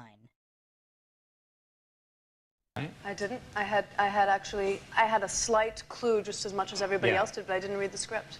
Now, you weren't allowed to read the script, right? I wasn't allowed. So you just did little scenes so people don't, you know, okay. When you're 14 and you're in an adult role, is it hard to, well, I mean, you're very mature for your age. I don't imagine, though, but you know what I mean. Is it? Well, my character had to look at Tom Cruise and find him very desirable. And at the time, when I watched Eyes Wide Shut, it was long ago, so I didn't really remember exactly what I had done. And I was watching as if I was watching somebody else, like a young girl who was 14 and not myself. And I really looked like I desired Tom Cruise to such great intensity. And at the time, I think the only thing I desired was ice cream. You know? Well, You know what's kind of disturbing, too, is how they're playing that off. Like, this is very disturbing, and it is almost like maybe she was coached to say that, to try to downplay the weirdness. And look at Jay Leno smiling and laughing this up. This is really weird. I've never seen this interview before. I didn't know she even really talked about it. I don't remember her talking about it after this at all. But they totally glossed over and laughed about a 14 or 15-year-old being required to lust after Tom Cruise. They're probably not even going to mention the one particular scene. Like, this is really weird. but Tom Cruise doesn't seem like a hard stretch, really. I mean, if you had to desire. He has a very nice waist. Now, Did she just say he has a very nice waist? Hold on, I want to know how old Tom Cruise was for Eyes Wide Shut. This is very disturbing. This interview is making the whole thing even more disturbing. It would have been less disturbing if they never mentioned it and didn't laugh about it. So he was born in '62. So he was 30. He was in his mid-30s here at this point, which is quite disturbing. And he's definitely shorter than her, which is even more disturbing. is he your type? He has a nice waist? No, what do you mean? See, guys never think women like what they think they like. You say he has a nice waist, and why does he have what's the waist? He was wearing this jacket, and he had a silk vest. Yeah, Leno is pretty weird. His car collection is nice, though. And I don't know, his waist, it was just silk, and I had... Shifty Eyes Shady says, remember they are flashing laugh signs at the audience. Yeah, but they're the ones laughing, too. I mean, like, Leno and Lily aren't the ones controlling the laugh, so that's the producer behind it. So they're still laughing about it, though, which is weird. Yeah, no, that's a good point, Use Your Illusions. Them just talking about this in the way people... There is a psychological manipulation of people watching and not questioning. Like, how are people not outraged by this? They should have been burning down Hollywood over this. Because, again, we're not seeing the disclosure here of the age. This kind of makes a little bit more sense, though, because if she was hired at 14, that would have been before she did Deep Impact and these other movies. So maybe the timeline of Illuminati Ritual, Fame, and Fortune does make sense, because apparently she got cast in the role first, even before shooting. Then she shot these other movies, then she shot, even though she was cast for it first. So I guess it does sort of make sense in timeline if this was Illuminati ritual related.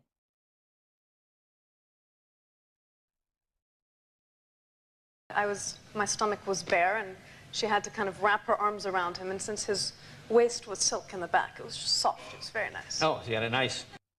This is very disturbing to me. Like, I can't tell if she just said that because she wanted to say it or she was told to say it. Like, I really can't tell here. It's very weird. Like, why would you say something like that? Nice waist. Yes. All right, works for me. Nice waist. No, and congratulations on your Emmy nomination. That's very exciting. 17-year-old. That's wonderful. Well, also keep in mind she left Hollywood. She called it gross. So, yeah.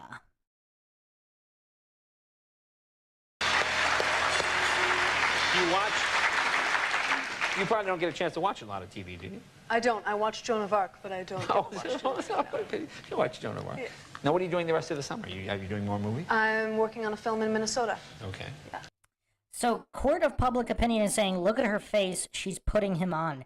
I don't know. I couldn't tell. I mean, again, she is a really good actress, though. So, there's certain people I can't really read their micro expressions. I didn't see micro expressions there. So, I really can't tell whether she was putting him on per se, or she was saying that because she wanted to say it, or because she was told to say it. Minneapolis. Well, she's definitely smart. Are you getting fan mail now from guys? Guys that saw Joan of Arc? Like Bob of Arc? Maybe he'd like you. No. I get fan mail, or I get these really nice 14-year-old guys. You know, we're in your A1 fan club. Can you sign my arm? It's going to go away. No, I'm not going to wash it. Oh, all right, but you should wash your arm. They probably wouldn't, actually, if I... Glitch says, told in my opinion. Yeah, I mean, her mom is supposedly her manager. Well, then we wouldn't do the same thing. Well, it's very exciting. You know, each time you come here, you're a bigger star than the last time, so it's wonderful. All because of you. No, certainly not. But it's nice to see you mature into a nice woman and a terrific actress. Thank you. Lily, congratulations.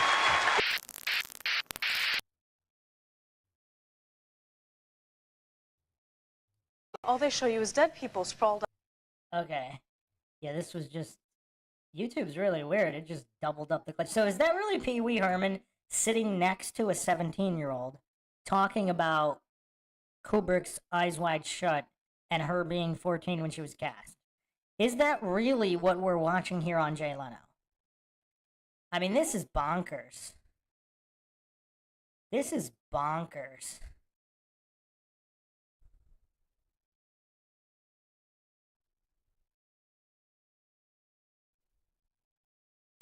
I mean, this is just so crazy. That, like, knowing what we know now, looking back and watching... Leno is weird, but was there ever anything really damning towards Leno? Let's see if he's on the Epstein list.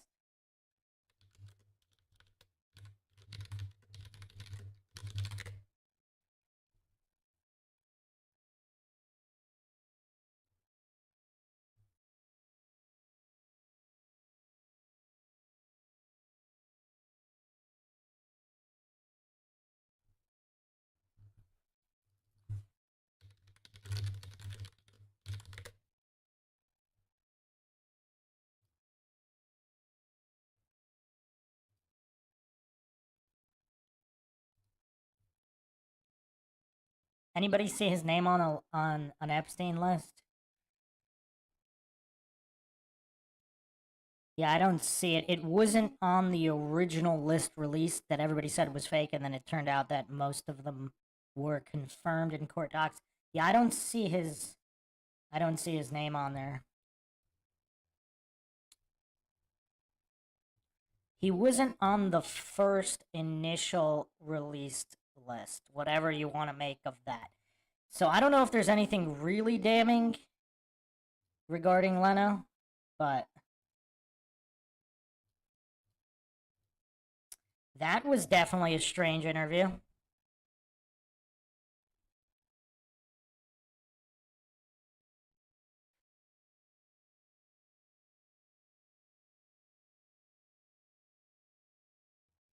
All right, so, I mean, we took a little bit of a dark turn there, but, I mean, it's actually very related to the Illuminati Humiliation Ritual podcast I have coming up. It's definitely going to shock some minds because I'm going to go into some things that, again, what we're talking about here that were normalized in the late 90s, early 2000s that are absolutely bonkers.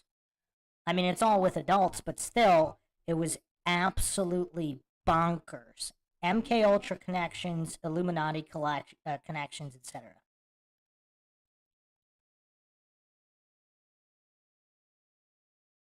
So, regarding the Glass House, it was just extremely well acted. The tension was really on point. Like, movies today really struggle with tension, or even if they have some good tension, they can't maintain it.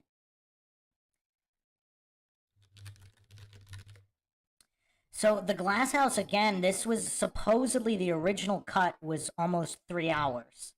That's the cut I want to see, and I believe it'll be a much better film because there were certain shortcuts. Like they never even again spoilers. This was a movie. This was an assignment for this Q&A, so there are going to be spoilers in our discussion here. So, well, first of all, Diane Lane was pretty solid in it too and Stellan Skarsgård. Like this guy is such a good bad guy. He's a really underrated bad guy. Like he just always does such a good job at being the bad guy. So apparently he arranged for their parents, so this Lily Sobieski and her younger brother, he arranged for the parents to be killed so he could become the guardian and they had like 3 million or several $1 million or something. And what was kind of weird is they were mean to the kids for like no reason. Again, so much was cut. I really would like to see a director's cut of this one day because I believe it would just be extraordinary because what we got, the theatrical cut, was still very solid. Very, very solid. And there were little bits and pieces where it really seemed like things were cut out and they could have had even more development and tension building and all that. And they didn't. But what was left was still really, really good.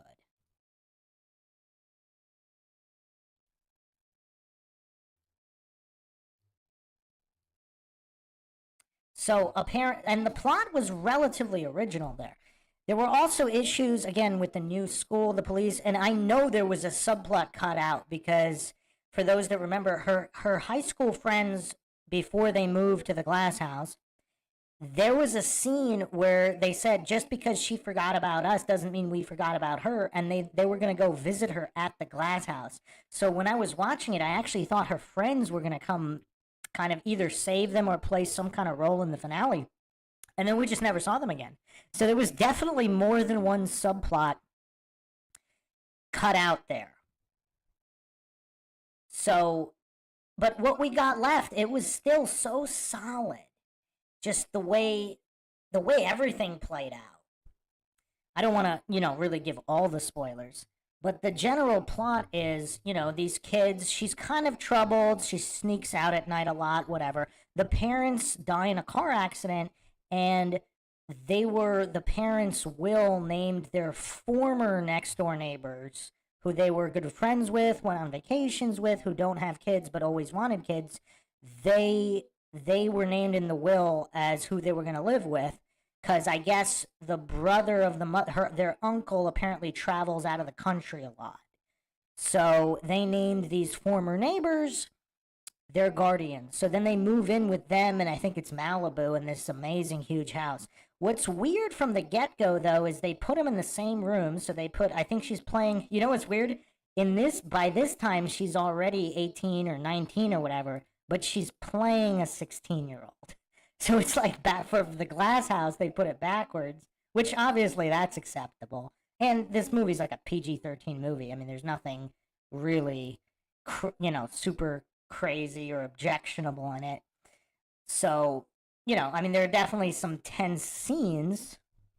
Let me double check that it's PG-13. Yeah, it is PG-13. So, yeah, it's, she plays the role really well. And the brother's a little bit annoying, but you know, the acting is passable from the brother. He's decent. And yeah, there was also the subplot about the money that the Guardians owe. And apparently there's also a drugs Diane Lane's running some kind of drug scam. They could have, I'm sure they went into it more in the 3-hour cut, but I just really would want to see the longer cut because the movie was already that damn good.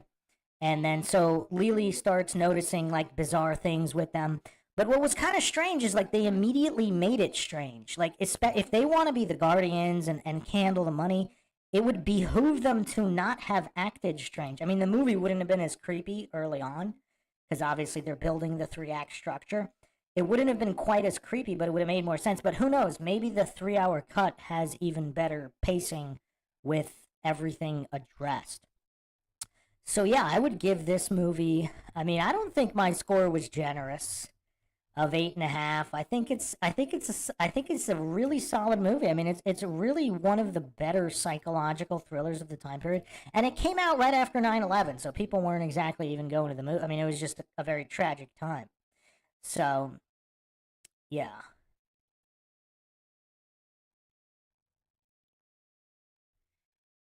Well, so Court of Public Opinion says she got really bad reviews for 88 Minutes, but she actually got a Razzie nomination for the Jason Statham medieval movie that same year as 88 Minutes with Pacino. I gotta watch those. I haven't seen those. Yeah, I mean, if there was ever a documentary made, I think people like Lily Sobieski would probably be too scared because now she's got kids. I think she'd be too scared to blow the whistle on everything that was going on. Yes, Sphinx Bear, we're finishing this up right now anyway. But yeah, final thoughts on the movie. I really liked it. I like the pacing. I like the acting. I like everything about it. The tension was amazing. The cinematography, the soundtrack. I mean, it's just a shame we never got the director's cut. I mean, it's a shame because it's definitely one of the better movies of the time period.